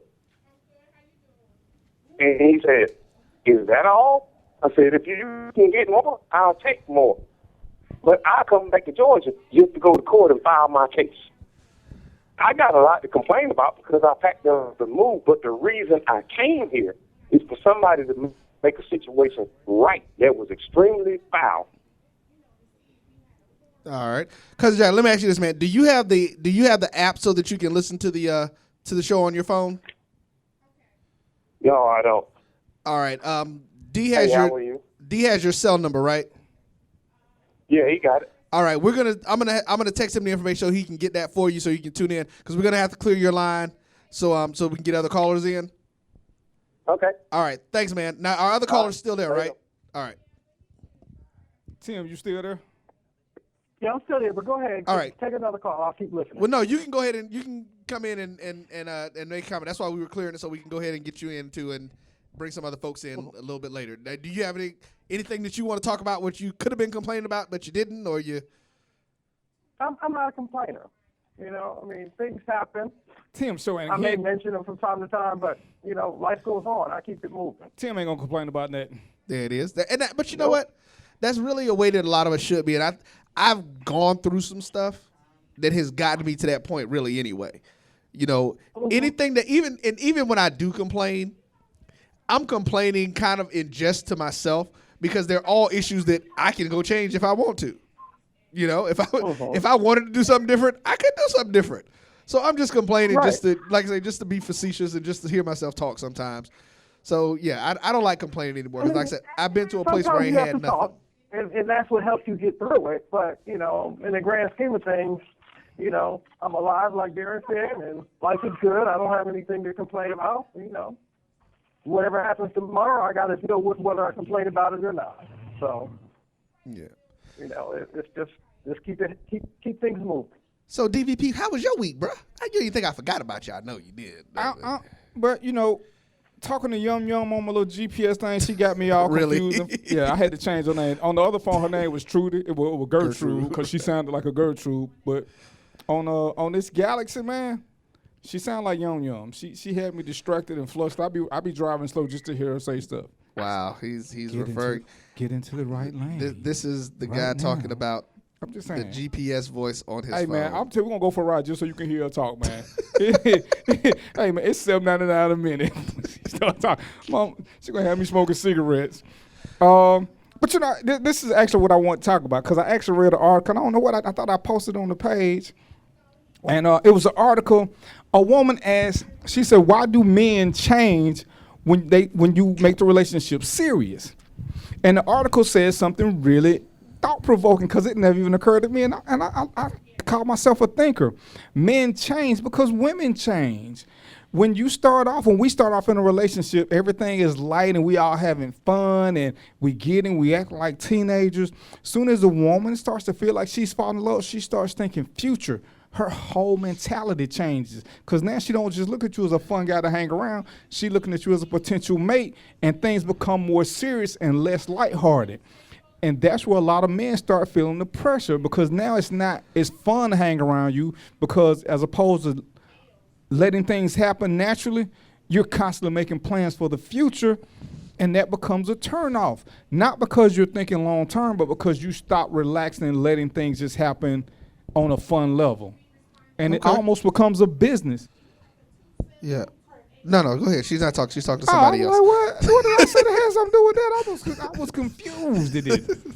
So, and when I read and I was like, you know what? There's a lot of, I understand that whole thing because women do become a little bit more serious and they start looking at you in a different light, and all of a sudden, it's not as much fun to do stuff spontaneous. Now you got to start planning for stuff. They want you to meet people. You just said it. It changes because they've moved from one stage to the next in the development of a relationship. That's natural progression. No, because it's not. They changed the whole dynamics of it because the reason that y'all were getting along so great is because there was no pressure. It was not. Everything was just smoothly. Once you give me a plan, think about this. See, we about to get into some Jedi Sith stuff because I'm gonna tell you something. If we did this show, think about if we did this show with a real agenda. Yeah. You're right, but if we did the show with a real agenda where you said we're gonna do a break every 15 minutes, which we should be doing. Right, we talked about it. How many times do we do a break? How many shows have we done a break every 15 minutes? How many shows have we done a break every 20 minutes? We've gone an hour and a half without doing a break. Right, depending on the subject matter, we'll get going. Agendas don't work with us. But if we did an agenda, with the show had the same flow. But see, hold on. Okay, agendas don't work with me. I'm sorry. Thank you. I was about to say, because every other show. You threw me up under the bus. No, you jumped under that bus. I didn't throw you under that bus. You jumped under that bus because that's what I was going to say. That goes to my point. That's why I said we're about to get into some Jedi Sith stuff. You're the super producer. Because here's the deal, though. This is the point, and this is where we've talked about it before, and I've always made the assertion. I said, especially, because we always talk about those of us over the age of 35, because that's the group that we're in. You know, we figure 35 is that break-off age where you really need to be acting like an adult. Even if you don't want to, you really should be at that point in your life. And I am 100% in the mindset, let the representatives stay wherever they at. I'm going to give you all the information I need to give you up front. And the first part of that, especially in a relationship situation, is and by the time we've talked 2 or 3 times, I done figured out, okay, this is somebody I want to hang with, this is somebody I want to date, or this is what I'm looking for in the beginning. I tell people immediately, I am not dating to finance your dating habits. I am dating with the purpose of trying to find a wife. Ooh. Do not think that we're going to be going out 5 or 6 times and we ain't made some kind of commitment. You know, it's just a thing. So when 2 people who are supposed to be adults have those conversations in the beginning, and that's what we don't do nowadays. We don't have those conversations. We want to sit there and let it go and let it flow. Oh, okay, well, if y'all start off, well, let's just let it flow and see how that. Women, I'm going to tell y'all something right now. All y'all sitting in here, that is the worst thing that you going to ever, as Chris Rock? No, not Chris Rock. Chris Tucker said in Friday, don't you ever say we just gonna let things flow with a man and you plan on changing it midway in there. Because you take that to a dude, that goes right to his point. Dude like, oh, well, cool. Whatever happens now, just gonna happen. We cool. Yes, it is. That's what you just sit there saying. What I just said. But when she then changes it, and then when she changes it, you gonna be like, ooh, hold up, baby girl, we was having fun. The way she acts. That's what I said. That's what I point. Because when you do change it, right? Once you pass a certain age, and we talk about this all the time, the progression from being that dude to a grown man, you change anyway. But what I'm saying is, it's kind of like when we go back to say why women say, why do guys change? And it's like, hey, I guarantee you more women change quicker than guys, because when we first started dating, you never let me see with your curlers. Never. Women change first, usually. Right. And then the guys make a responding change. And it's the same thing in the dating process. If we're dating and we always having fun, even when you tell a woman what your intent is, it's still fun in the beginning. Once the fun stops because everything starts becoming so calculating, you lose interest from that point, because now it's not about generic fun. You can't just call up and say, hey, what you doing? Let's go somewhere. Oh, I got this. But the question is, what was your purpose in starting the relationship in the first place? That's my point. You're right. So if you already have a purpose, the mentality can't change. Even though you want to, we decide we're going to progress from simple dating to being a monogamous couple. Okay. Does that mean we have to stop having fun? No, I mean, and that's fun is a relative term based on what you and that person get together and do. That's what happens when most women start getting serious because it's that's because the dude was trying to get serious. But it ain't that. It's just like the whole Jedi Sith thing. Roy, if me and you go to the same place at the same time with our general looks, right, and general disposition, right, okay, and we say we're gonna have two lines: women that want to date Roy and women that want to date me. You gonna have 35 people in your line. I'm gonna have 1.5. No, you gonna get the most women in your line because they don't want to date me. They just want to do something nasty with me because they think I'm that guy. Even though I want something more, my personality isn't like yours. So you're gonna get the serious women on your side. See, and that's why I disagree with you because that's what you I want. don't. But you are. I'm gonna get all the women who still looking to get one last fling in who ain't no gonna take me serious. Even though I want that eventually. I just don't want it tomorrow. Right. See, you want it eventually, but that's a different story. Exactly. But no, it's not. That's because I'm still having fun. And see, my thing is, if we can't have fun, then ain't no need us think about that. Because see, I got one simple rule. For us to be in a super duper committed, monogamous, long term, forever and ever relationship, I gotta be. Man, she looking right at me. I got to be able to have D-U-R-D-Y thoughts all the time, period. If I can't do that, we ain't going nowhere. I don't need you to be. But here's the deal. Good credit. I need to be able to go I need to go back from PG to quadruple X just like that about you. If I can't and that's me too, though. There's nothing different in that. But you're a good guy. There's nothing different in men in that. Okay, men want that in somebody they're going to be involved with. Based on our personality, he strikes you as the good guy, right? I'm just saying, if you had a good friend, hold on, I'm sensitive now. I'm sensitive. I will start crying on the show, sorry. I will start crying.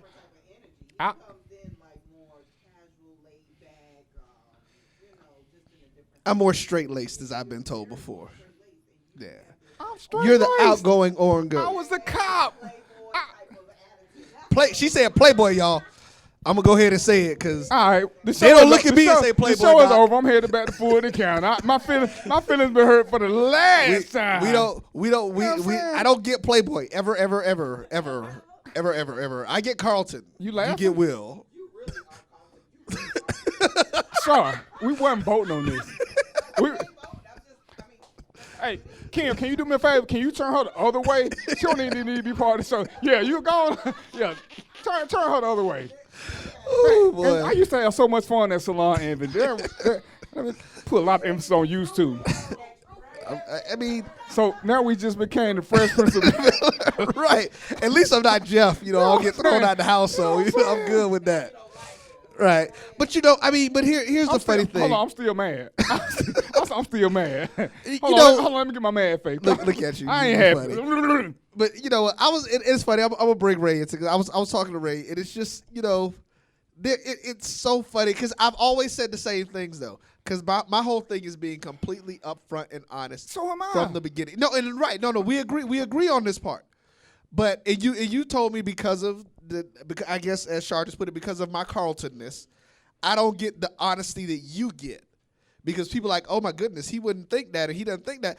I'm like, no, I tell you, believe me, when I see somebody I'm attracted to, the first or second thought is my first three. We got an 8-year-old looking at us, so we try. No, she looking at you because you look guilty. We're sitting here, but no, I'm thinking because we have to be realistic about life.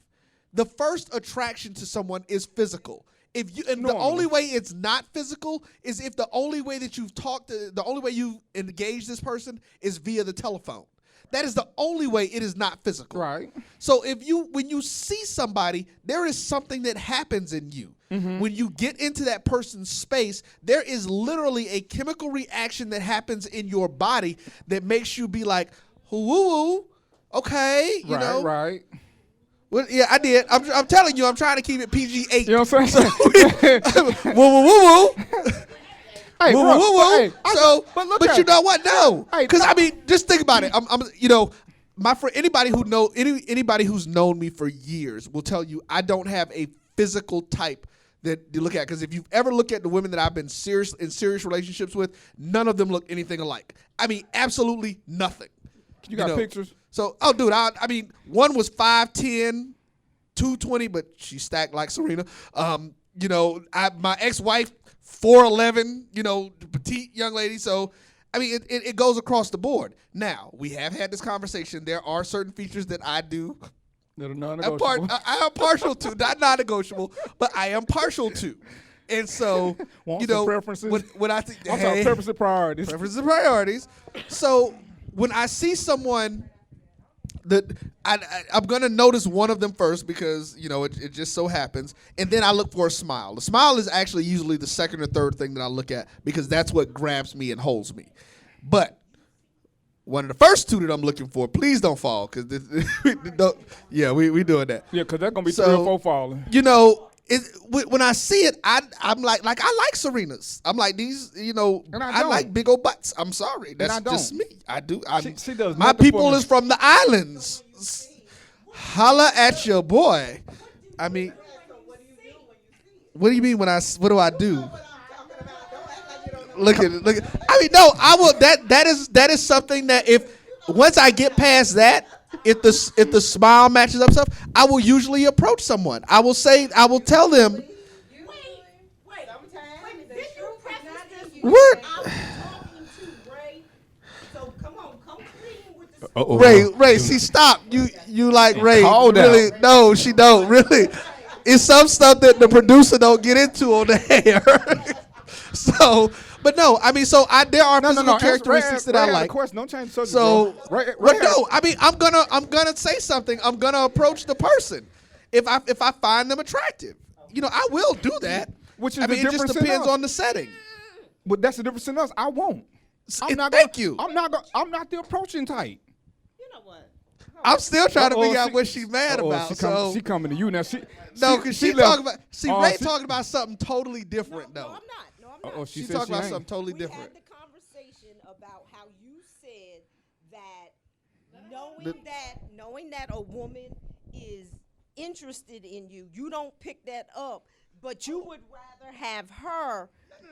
Go ahead. You missed what I was saying. I said there are times. No. I know what you're about to say. There are times because we talked about this, and me and Darren talked about. Anybody that knows me, I am slow. There are times that I do not recognize when a woman is flirting with me or is attracted to me. I really don't. And that's the show we're going to do again.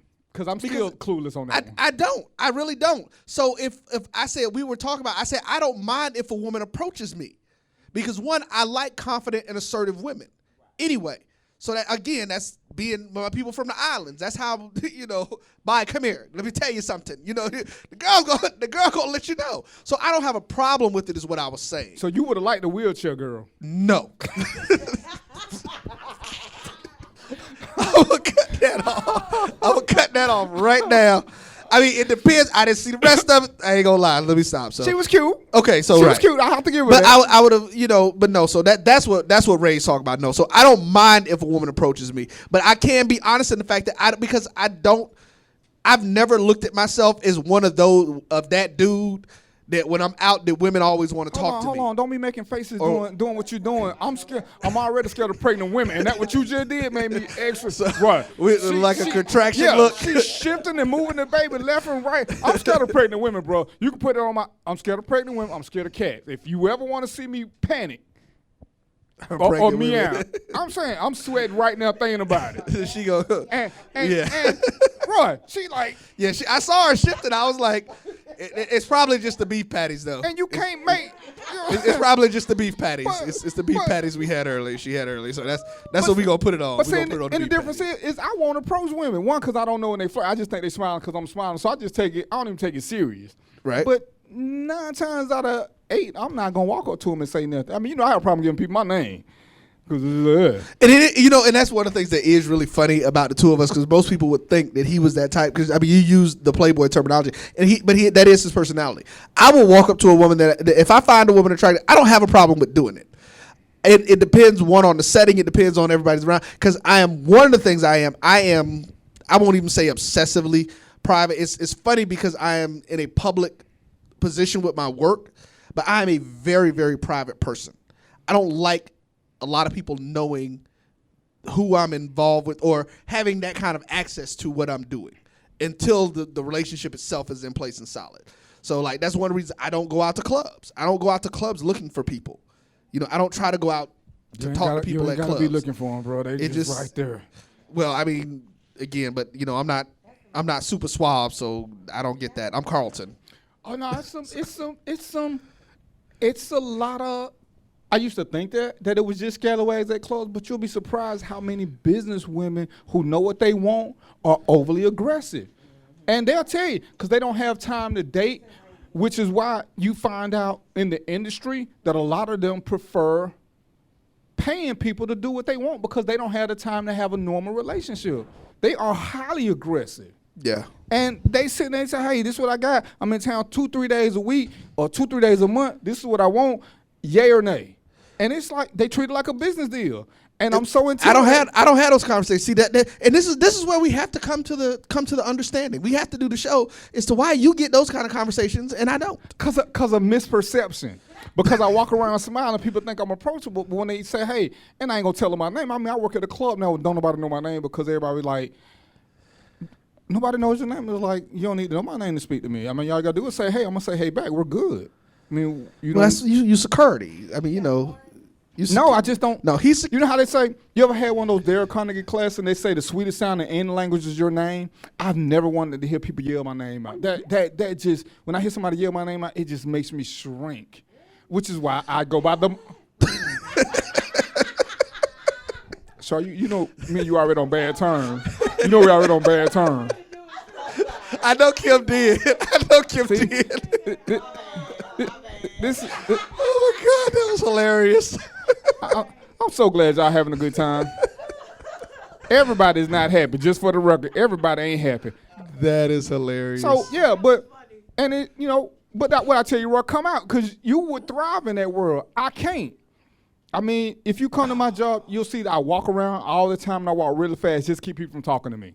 I've seen you at work, so I know you do that. Yeah, because you saw me at Barley's. I saw you at Barley's. Yeah, I mean, swift. That's why I say it's funny. Like I said, it really is funny now that we've gotten to the point where we do spend more time together and we've been engaged and around each other, and seeing him, because dude would hit the door at Barley's before when he hit the door, 3 people trying to dap him up, boom, boom, boom.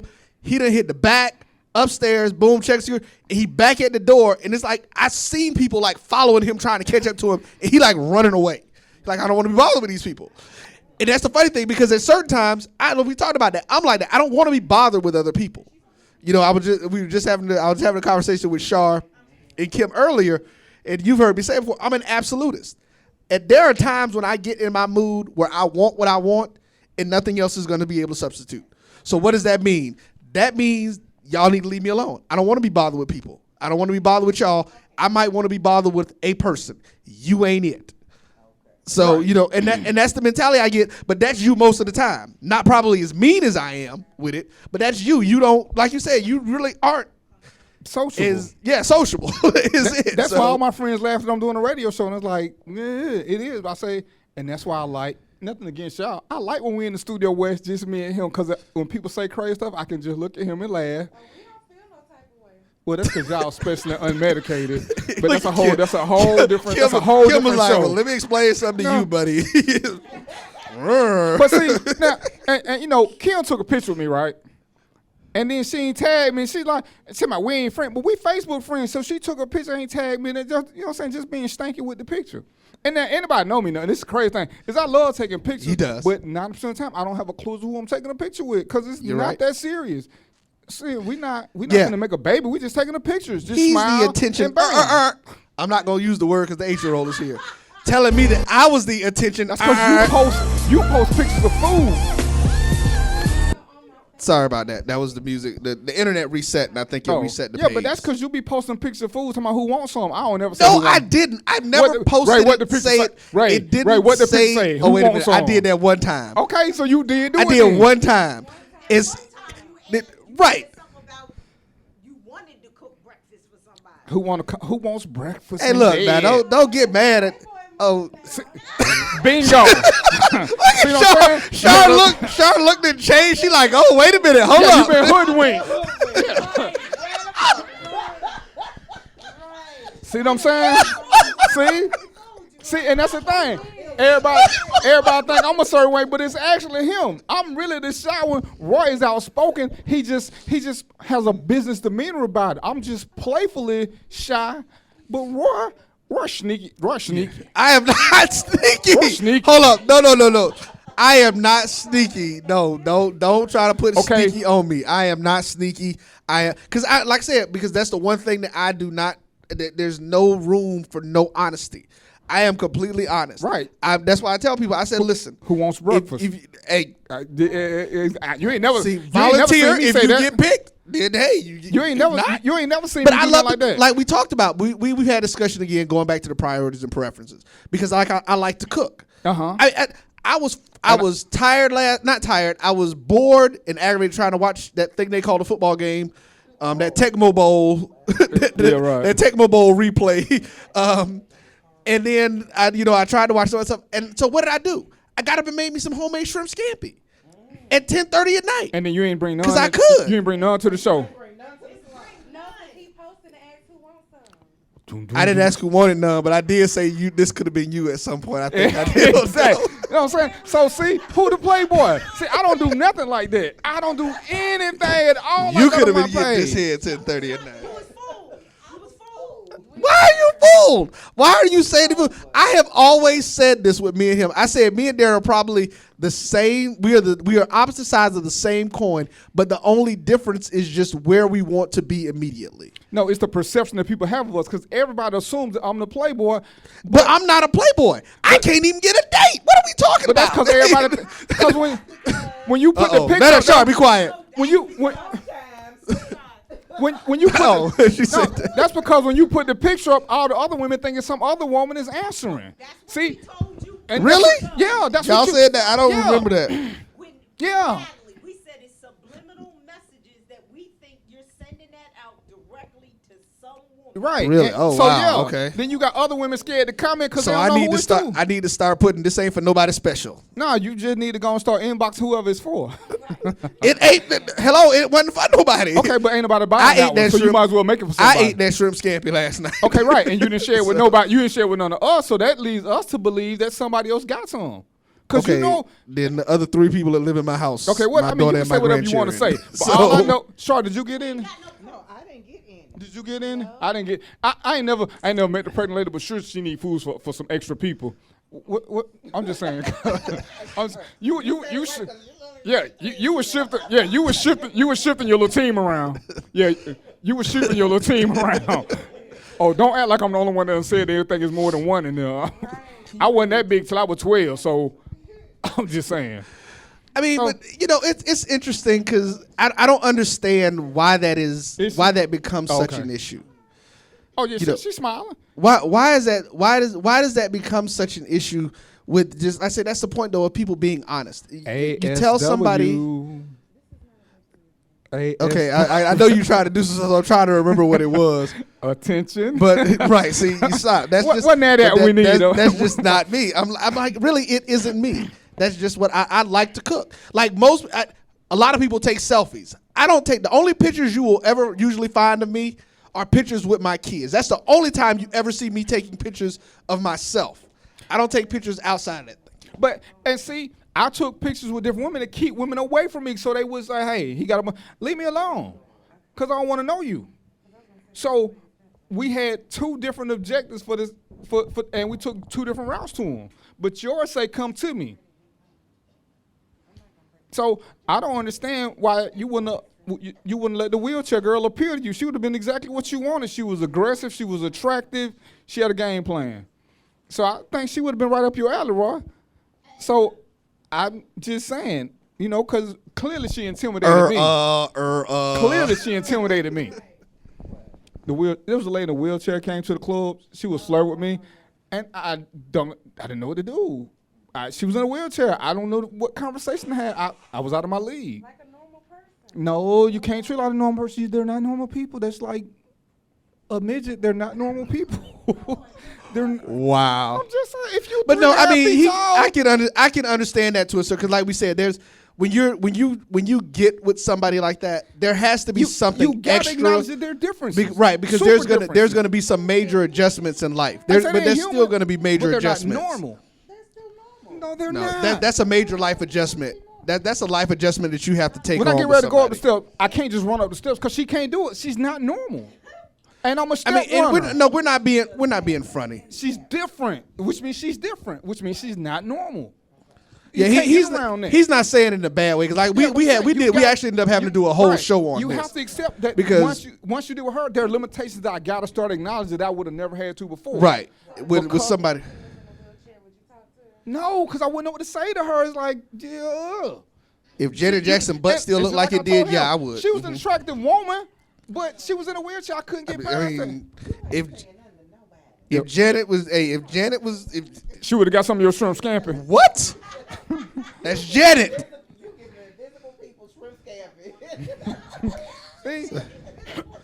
Really, that's funny. I mean, no, they see. Here's the thing with the food. They said that I was trying to get attention because I posted the pictures of my food. And you know, women love a man that can cook. And which again is why I still don't understand. And let me put it to you this way. Hold on, wait. We are on the air. We on the air. We how many times have we been on the air and made the statement, I am single and I am interested. Y'all acting like I'm sitting here not saying nothing and everybody think, oh, well, he got somebody. Look, I ain't cooking for nobody but my cheering. But right, then we agreed to get him a date and we was gonna put No, earpiece in y'all his mouth. No. Hold on. What they said, no. Tell the tried to truth. get him a date for his birthday, more than one woman, and he didn't want it. Wow. See. The truth. No, the truth didn't come out. Oh, he got real quiet all No, of a the sudden. truth didn't come out all the way because hold on, one of those. He did not talk up. One of those women, hold on, because they said multiple. Let's get the two that they're referring to. One of those women was someone that I already knew, who we already had. There was not going to be any relationship, so there was no point in me going out with somebody just to. I could have called up a couple of friends and just went to dinner if that's what I was talking about, something that I wanted to do. Hey! The girls ate. Slow down. I ain't gonna lie, but back to this point, I ain't gonna lie to you now. And no, but the other person, and I even told Shar when it came to the other person that they're referring to, there were some other or extenuating circumstances. There were some extenuating circumstances that caused me from not moving forward at that point. That's where we get to the private stuff where it ain't got no business being on the air. So that's just like I said. I'm not gonna put everything out there. That's just not me. Well, so all I'm saying, you just that ain't got nothing to do with it. Talking about saying no name. All right, bro. All right, you know what I'm saying. So look at you. How did you get me here?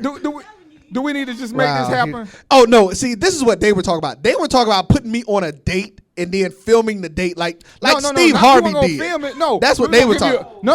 I'm We were gonna give you an earpiece. I was gonna tell you how to flirt. Now, see, if I can't do nothing else, really? I know how to flirt like a champ. I just don't know what I'm being flirted back with. But I got the art of flirting down because I can flirt with any woman, anytime. Period. How do we suspend hairdressers? You know what I'm saying? This right here, this ain't finna work too much. I ain't gonna be insulted on my own show while I'm looking. That's not an insult. She giving you a compliment. She said you can flirt with anybody. Give me my mic. How you You cut this so off? fly that you can flirt with an ant. That's a compliment. Okay, see, this is why we need a TV show where they can see the dead look on one face because I'm not having it. So anyway,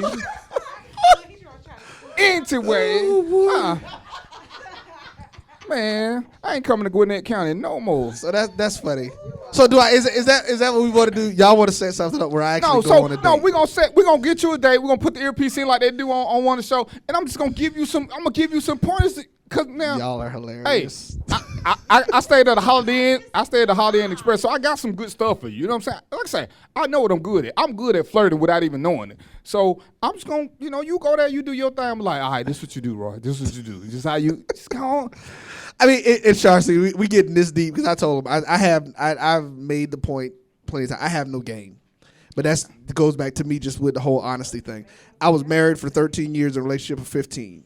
So when I got divorced, that whole dating thing for me, dating had completely changed from when I was because of all of the digital, the internet, and all this kind of stuff. So, and I tell people, I don't have the tolerance for it. I really don't. I don't have the tolerance for games. Period. But you don't need it.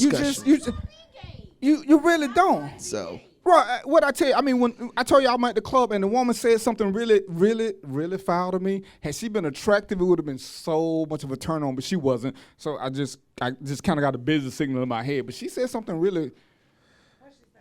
He can't tell that. But she said, right, I ain't forgot, cause you know what I'm saying. I'm trying to get on the slow bus to heaven. I ain't made it to the good bus yet, but I'm trying to get there.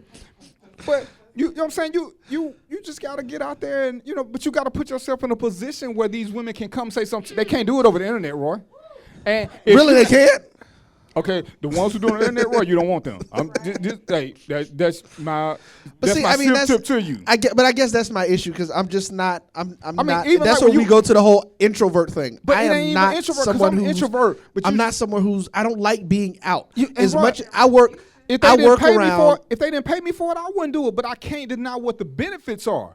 I have seen a bunch. I took them, and so let me get the security job while I walk around dressed like you do. I've taken some pictures with some really pretty women, and it's so funny when I look. I said, man, I can't believe I don't know this woman's name. But I never even. It wasn't even gonna be part of the conversation. It's like, take a picture, smile. That's all I need for you to do, smile. So when my kids and grandkids get older, they say, hey, I don't know what my granddaddy did, but he took a picture with a bunch of pretty women. That's all they need to be worried about.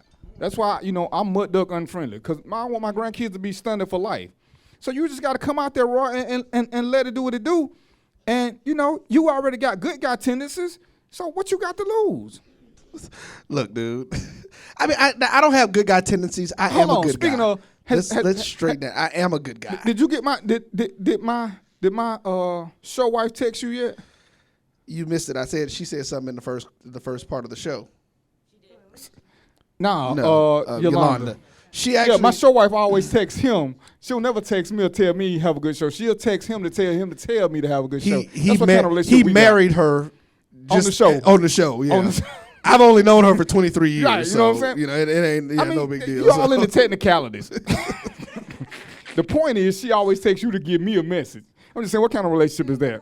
Yeah, because I'm thinking she should text me or inbox me, but she don't inbox me or text. She texts Roy. She be like, Roy, tell my husband I say, hey. Yeah, well, so, it's interesting, man. I don't know, y'all saying I got to get out. When y'all say get out, get out where? Give me some examples. Where do I need to go? Come to the grown folk club, Roy. You like grown women, you might as well come hang out with me. It's an over 30 club. Put on your soft bottom shoes, put on a collar shirt, just come in. Can you dance? Shar, be quiet. Yes, I can. You can dance, you got it made. No, we had another conversation earlier that we probably don't need to get into on the air. See, I can't dance and I'm unfriendly. All I got is a pretty smile going for me that's misunderstood. Uh-huh. And you looking for something long term, I'm looking for people to go away. But see, I guess that's the issue. I guess I've just never been that person to think that you're going to really find much long-term stuff in the club. Where you going to find them at, Roy? I don't know. I don't know. And what else you do? I mean, I go out. I mean, somebody. Going out to Athens is not considered going out. That's like me running out to the street right there right quick and coming back. That's not going out. You in Athens, Roy. There's 17 people in Athens. Well, see, there you go. So I'm just saying. Okay, you got friends, Roy. Athens. Okay, Roy, tell what you're looking for. Yes, tell her what you're looking for. Wow, really? You on Facebook? Single women. No, I don't do Facebook. I was gonna say that you can have him look at his picture, his food selection. No, I just bring him to the point. Roy? There he go laughing again. She live in Athens. She's a plan man. She said she got 125 single friends, Roy. All of them can't be ugly. No. 18 of them got to be cute. Statistically speaking, 18 of them got to look good. Georgia, Athens is full of women. What you got, though? See, now you quiet again, Roy. You smile like me. What are you working with? Where does he have to go in Athens to meet him? I don't just come around. I give you my number and you just... Oh, she trying to get whatever. She say just come around. Because that's our point. There's really nowhere to go in Athens, so... Roy, you dancing. We got you a direct connect. Roy. You playing. You playing, Roy. You know we got like 3 minutes for the show over with, right? Roy, just say you playing. You scared. Yeah, Roy, you put. Don't ever say I'm scared. Hey, wait, do me a favor. Get them chicken feathers out his back. I'm a Virgo. Don't challenge it, brother. Don't challenge me. Don't do it. Don't do it. Don't do it. I say don't challenge me. Hey, don't. She I ain't scared. Don't say I'm scared. We call this a fortuitous bounce, Roy. She just happened to be here. You just happened to be here. She got 125. 125 with jobs. Roy, Over 35 with cheering. They don't want no more. Yeah, they don't want no more children either. Yeah, they want somebody. Okay, so we getting check marks so far, Roy. So you can either, what you gonna do? Big butts and nice smiles. Popcorn or meal do? I'm dead serious about that. Hey, you know what? Joke. See, just because she said 125, and I would drive. I told you had a show in Athens. You had a show in Athens. I'm gonna go to her job and say, "Here I am. I'm gonna put on my bow tie and everything. I'm gonna look cute for these 125 strange women." Because, like I say, 18 of them gotta look good. Statistically speaking, 18 of them gotta. We'll take care of that information. We'll take care of it offline. I will accept it, and we will see. We will see. Okay. We will see. What's your name? What's your name? Huh? Lord, when I wake up, okay, cuz when I wake up in the morning, I need to see something that ain't gonna make me scream. So that's what I'm saying. Oh no, Hold on. I'm gonna go to my man right here.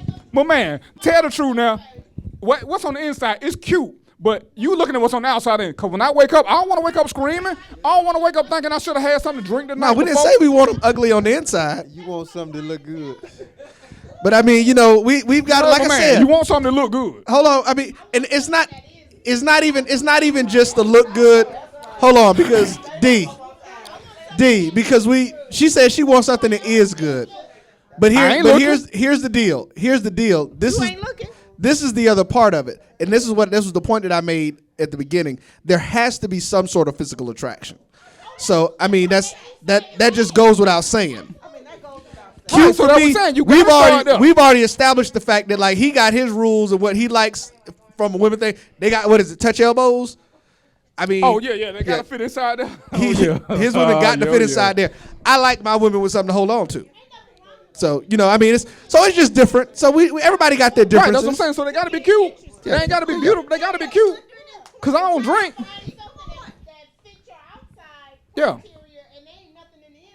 Yeah, we just walk away from it. Get cute as a night. Because I get to that real quick. I get to the inside stuff real quick. Are we doing the show in Athens or not? Because I want to go to this plant, bro. I'm just telling you up front. Oh, shit. We'd have to figure out somewhere. I mean, you know what? If you're serious about doing that, we will. I'll get him to drive over. I've got a couple of locations that we can go to and do a show from. So you know where Buffalo's is on Alps. Hey. Yeah, we can get Buffalo's. I'm gonna see if I can find one of the black restaurants if any of them are open. Right. We can get into. We'll go to a pub. Actually, we can do Sheets Beauty Supply. So I'm scared of speed day. I seen the commercial. Well, actually, that's what I was thinking about. Me and Ray was talking about throwing an event. We're getting ready. Well, actually, we're getting ready to do a relationship. We're gonna kick back into our relationship series on his show, and I really was thinking about doing a relationship connector, because I do communication seminars. So we do stuff. I know how to communicate with people. I mean, as much as we joking and talking, I mean, I just have to get to a point with somebody. Like I said, they have to catch my attention. Right, let's do this. So. Let's do this. We're gonna commit to this at the same time. Shaw said they'll do a speed date, and me and you both gonna speed date. Me and you both. We're gonna participate, not just orchestrate. We're gonna speed date. Me and you both. I'm just saying. I mean, that's fine. I will. I'm just messing. I'm just joking. I'm joking. One night. I'm joking. Yes, I will. That's fine. So, I will. Yeah, y'all set it up. Hold on, not the back room. No, that's the name of the place.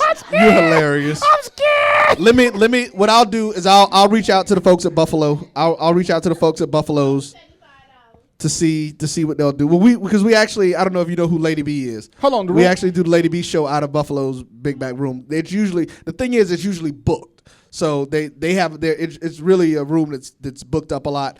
But I'll check with them because we would want to do it one Friday. You tell me when. I just can't do Wednesdays. Wednesday we'll get it. We'll get it before. I'll get in touch with you before we leave. And if we do Wednesday, it just has to be because I don't leave the church till 2:00. So right. He's not being funny. He actually does. Yeah, that's pretty much in. Yeah. You know what I'm saying? That's the only thing I can't do. I know I can't do Wednesday unless it's late. So we'll work it out. I'll get in touch with the folks at Buffalo's and see what they say. If not, we'll find somewhere else. Also, let's do a show at Athens. Then we'll do one in Athens, and we'll do one here. Shark gonna do a speed date. We'll make it happen. Now, I'm scared too. I'm telling you now, I'm already scared. I ain't got no shame. I flirt like a champ, but I will never ask you what your name is. I ain't gonna ask you no personal question. I like this little banter interaction. I'll hold your hands and hug you.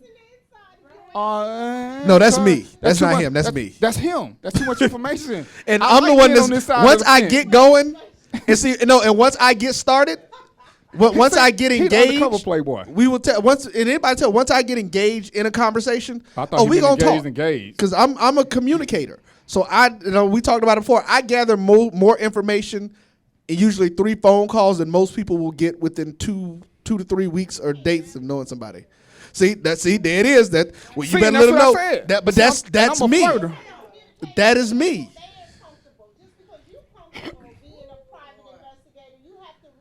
Damn, not the private investigator.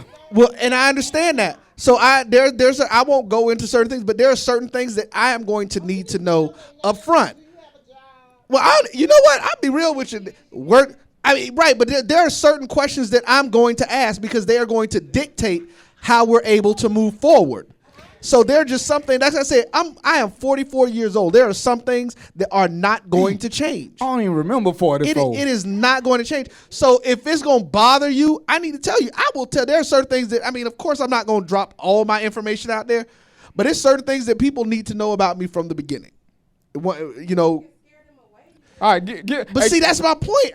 Give up 2 of them right now. Give up 2 things they need to know about you right now.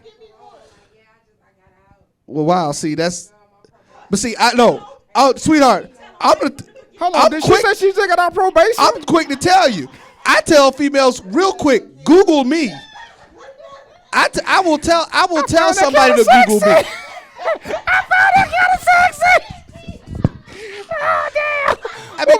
You need to know stuff like that. What you on probation for, baby? That made my toes curl up. Oh my goodness! Woo! But no, but see, I need to know. There are things like that. But like I said, listen to what she just said. It's funny, but stuff like that. If I had that type of record, people need to know those things. What? Wait, when do you need to know that? Okay, I need. No, see it's something because of the we got a third man. So you want to be out on a date and actually wait till he tell you he on parole? Oh heck no! Tell me. Y'all get stopped. Well, want the ankle bracelet tell you a little bit? My name is Sue. I just got out. But hold on now, I kind of like that. So that might be a good thing to say on the first Let me date. say something. Hold on. Let me say something because see, you have to understand something. But no, because that's the type of person that I am. Though I'm gonna give you, and this is my philosophy: give somebody what you may even consider the worst of you in the beginning, because you get. I don't, and that's the point. No, but I told you that's you scare them away. You gotta ease into it, and that's why you gotta let before I give you all my personal information. What is it? So tell me, what is the conversation about on the first? Y'all saying first or second date? To see if we even get along. Right. No, that's my point. What are you? Right. We're talking, and that's what the conversation about. I'm gonna tell you something. You know what I tell? I tell anybody. I'm gonna say because I tell my daughters to do this. I will tell him. I will not my daughters, but my older daughter. You meet a dude and he trying to holler at you. You need to know his full name from the jump. Google him. Okay, well, I know people who private investigators. I'm sorry. But we're different. No, right. That's what I'm saying. You get to know them.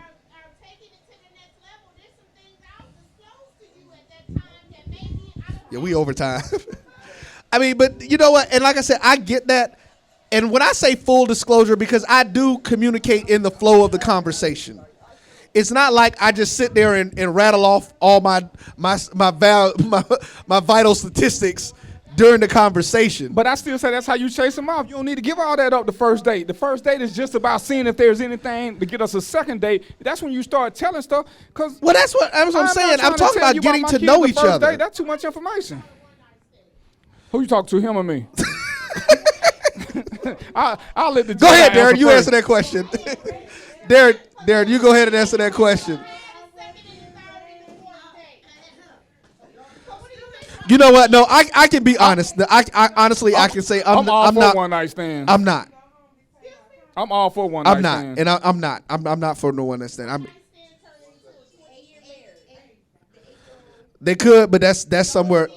Well, I mean that's cool, but no. Well, look now, but see that it may have, but that's just not me. I mean, and well, but that's what I'm saying. You asked me the question though. You said that, and I know from my perspective, even because of the way that I handle intimacy, that one night stands. I mean, let's put it this way: Janet ain't walked up to me yet and said, "Let's have one."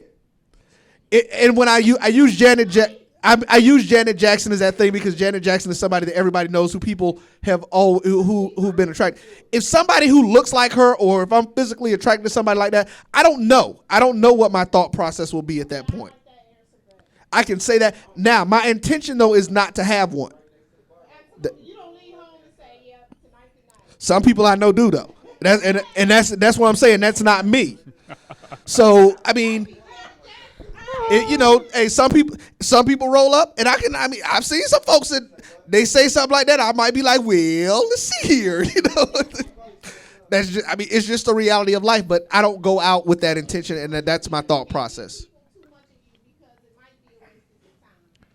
Well, see, I think that's the thing that you guys are missing. I'm not talking about giving them. I'm not giving people all of the personal stuff. When you say giving too much of yourself, I'm not giving that. But there's still things about me that if we've had 2 or 3 conversations and this is like, say, this is our second date. Okay, we need to, with me, if I'm on the second date with you, I really like you. Because that means the first date is I like you. Already, I figured that out because I'm out with you in the first place.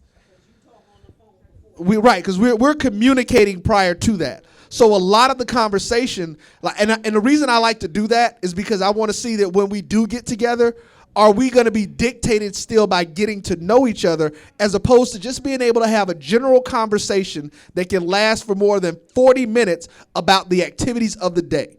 I've been on phone calls with people and tried to get them to tell me about their day. It was okay. It was it. But no, but I mean, my point is you don't know, like you said, you don't know people. You don't know that about people until you talk to them, right? That's what y'all are y'all just sat here and said that to me. So you can make a quick judgment. Okay, is this the type of person I really want to get to know? Real quick. Well, let's see. Now y'all contradicting yourselves. See, first when I talked about doing everything quick, y'all telling me no, you can't give them everything too quick to notice. See, that's my point. You can't have it both ways. There has to attraction is what gets you to the first date. Exactly. That's my point. It's physical, and that is what gets you to the first conversation and the first date every time. And that's what I said. They get you to that date. The mental has to keep you in that first date.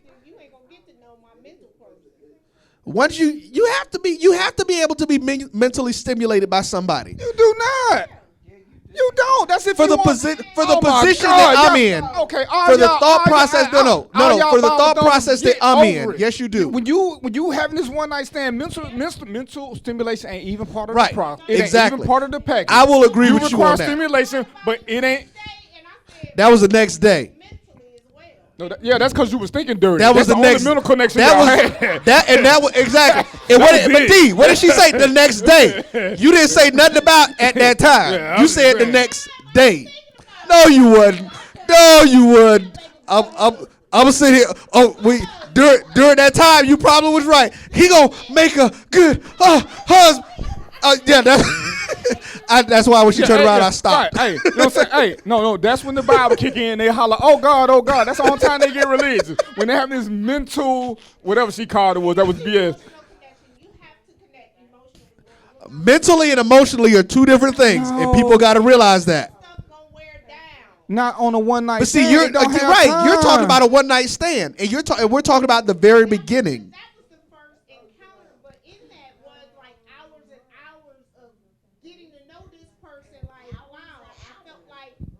But see that there you go. But see, you've changed it again. You've changed the dynamic of what you were saying, in a sense. To last, right? That was his point. Not a one night stand. You don't need those connections for one night stands. You need it to last, and that's my point. Is you have to get to that point where you're determining that how that connection is going to come about with that person as you're doing it, and different people do that in different ways. And and the first step is the one night stand. If the one night stand is good, then we can talk about a mental connection. If the one night stand is bad, ain't no need in trying to get us to get to mentally know each other. Cause I already know you ain't even. Well, right, that's for you. X-rated category. So we back to PG-13. You don't qualify. No, we ain't talking about nothing. If the first one night stand didn't take me to double X mentality, oh no, ain't nothing else to talk about. Ain't nothing else. You go your way, I go my way, and we can be Facebook friends. That's it. Yeah, we need to go ahead. We done. We is overtime. Yeah, I know. We're gonna get. Okay, hold on. So let's I think let's you're get a making couple. up for my 10-minute late time. You're right. Oh, union people. Man, Let's do this. Do we want to start the relationship thing in Athens? Because we can just do a full blown series. What I'm saying, but how you gonna do it? You were talking about doing one. I can't help but come. I'm producing the show. Yeah, I'm gonna be looking. No, yes I am. I'm gonna be looking. I'm gonna be working. I gotta work. I can't help. Oh, trust me, I multitask like most of y'all breathe. Trust me. Shar, tell them. I notice what I want to notice, right?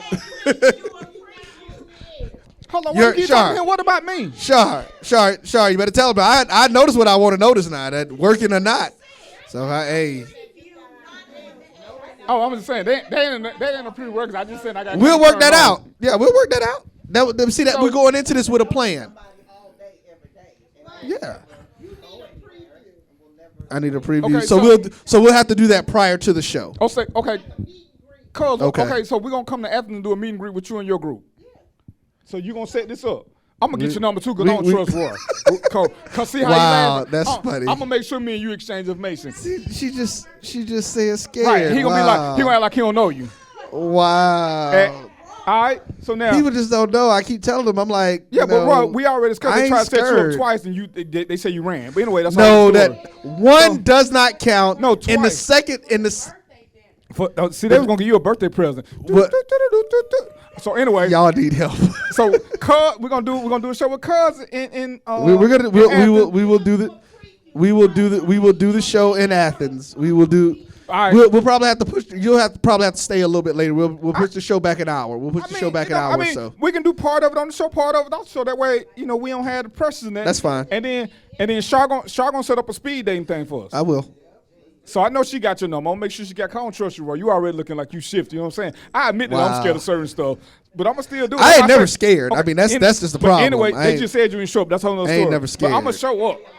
I'm gonna show up and I'm gonna talk a lot of trash. I'm even wear my good stuff. I might even put on some cologne. I might even trim my beard. I ain't gonna never be scared. I mean, like I told you, I said I am a nice guy, but I am still a guy. But I'm a southern. I'm the southern gentleman. And I'm one of them. I'm one of them too. No, I'm one of that first. So we got these 2 events set up before the end of the year. Shar, how long? But not even before I mean, we're talking about doing. We'll talk about it, and we'll give out details next week of when we're gonna do. We'll work it out, and I will actually call them Monday. I'll call them Monday morning. And how you want to set a relationship? I thought you wanted a panel. Well, that's why I said we will. For the relationship series, as we get that but going, if we do we'll it in do Athens, who we doing in Athens? I mean, we got plenty of people in either places. Yeah. I know a couple of the folks will probably travel over. I know a couple of them won't have no. Yeah, I mean, are they gonna speak for real? They're gonna be like. No, I'm talking about the people I know from here. I know they'll come over if we need them to. Okay. Some of them. So we'll work that out. So yeah, we can work that out, and we'll work it out. All right. We can have a traveling series and we'll get it going. That is funny. No, I ain't never said it. Hey, and you know what? I'm gonna tell you. I'm gonna be real honest. I mean, I spend most of my time because with my work and stuff that I do, I'm over here more so than I am in Athens and doing stuff. Exactly. Yeah, right. I'm running into people in Athens, in Atlanta. So because there's, like I said, there's not much to really do, and I don't do the younger stuff. Like I don't go to the Omega Bar. I'm not. Well, we gonna talk. We gonna talk. I'm gonna go ahead and get in man, there. you got a job? You married? All right, so that's 3 right there. I just volunteered him. He did, right. Hey, he really did. He looked curious, you know what I'm saying? He like, like, hey, can I get down? I said, we might as well. You know what I'm saying? He got a job. He come to get a hair. He getting the haircut. Yep. Yeah. Hey. So we know he got potential. You ain't just get out of jail, did you? I mean, just cause it like 2 weeks ago. We will don't answer that question yet. It's not the first date for nobody. It's the second or third date. And who am I? I'm coming. I said I'm coming. I'm coming. So yeah, we gonna work it out. We'll definitely work it out. So we'll get it going. I don't care about your parole Yeah, I as know. long as you didn't kill your last boyfriend. If you kill your last dude, then that's interesting. That's a different. But other than that,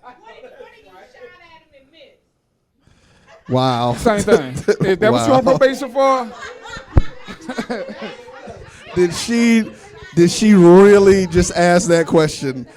What happened if you shot at him and missed? Whew. I don't know. You scared me, cuz. Let me slide their way. Let me just slide their way. Just on the NK. You making me nervous. I'm thinking, she just got out for carjacking or something like that. It's a little thrilling. You know what I'm saying? She got out for shooting at a dude. That means she got a stalker who got an attitude. So I want to be in all that. I ain't got time for all that. I ain't finna fight for nobody. You know what I'm saying? He's stalking, oh, she right there. Because I have a theory. If it's good enough to make a dude hunt you, I don't want none. I don't want it. Yeah, me and him on the same. We on the same boat on that one. I don't want none. If you done have multiple stalkers, please stay away from me. I don't want no sunshine. I don't want none. Yeah, I don't want none of that. If you making dudes call home and be like, I'm not coming home, stay away from me. Hey man, I'm gonna say this. It's after 7 o'clock and y'all been fun. Y'all done make me do snow angels. But man, what's your name again? Steve.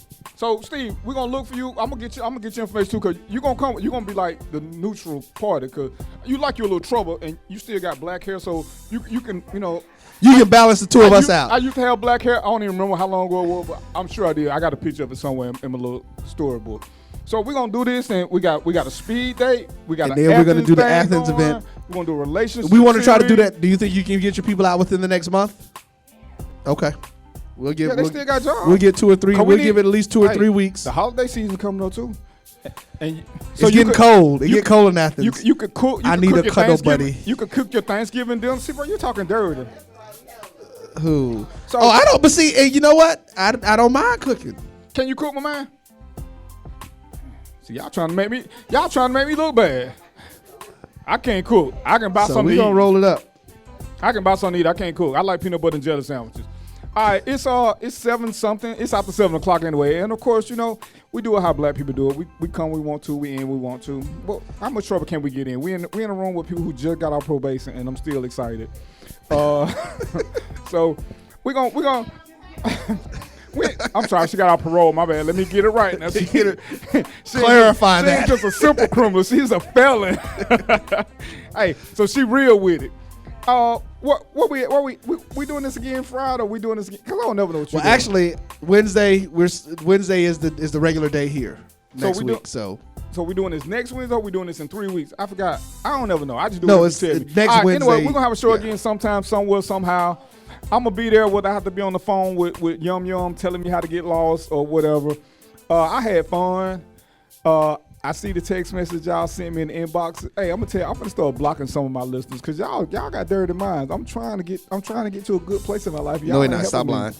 Roy, you the one. You just told yourself you got sharp hoodwink bamboozled. I ain't saying nothing different than what I've been saying the whole time.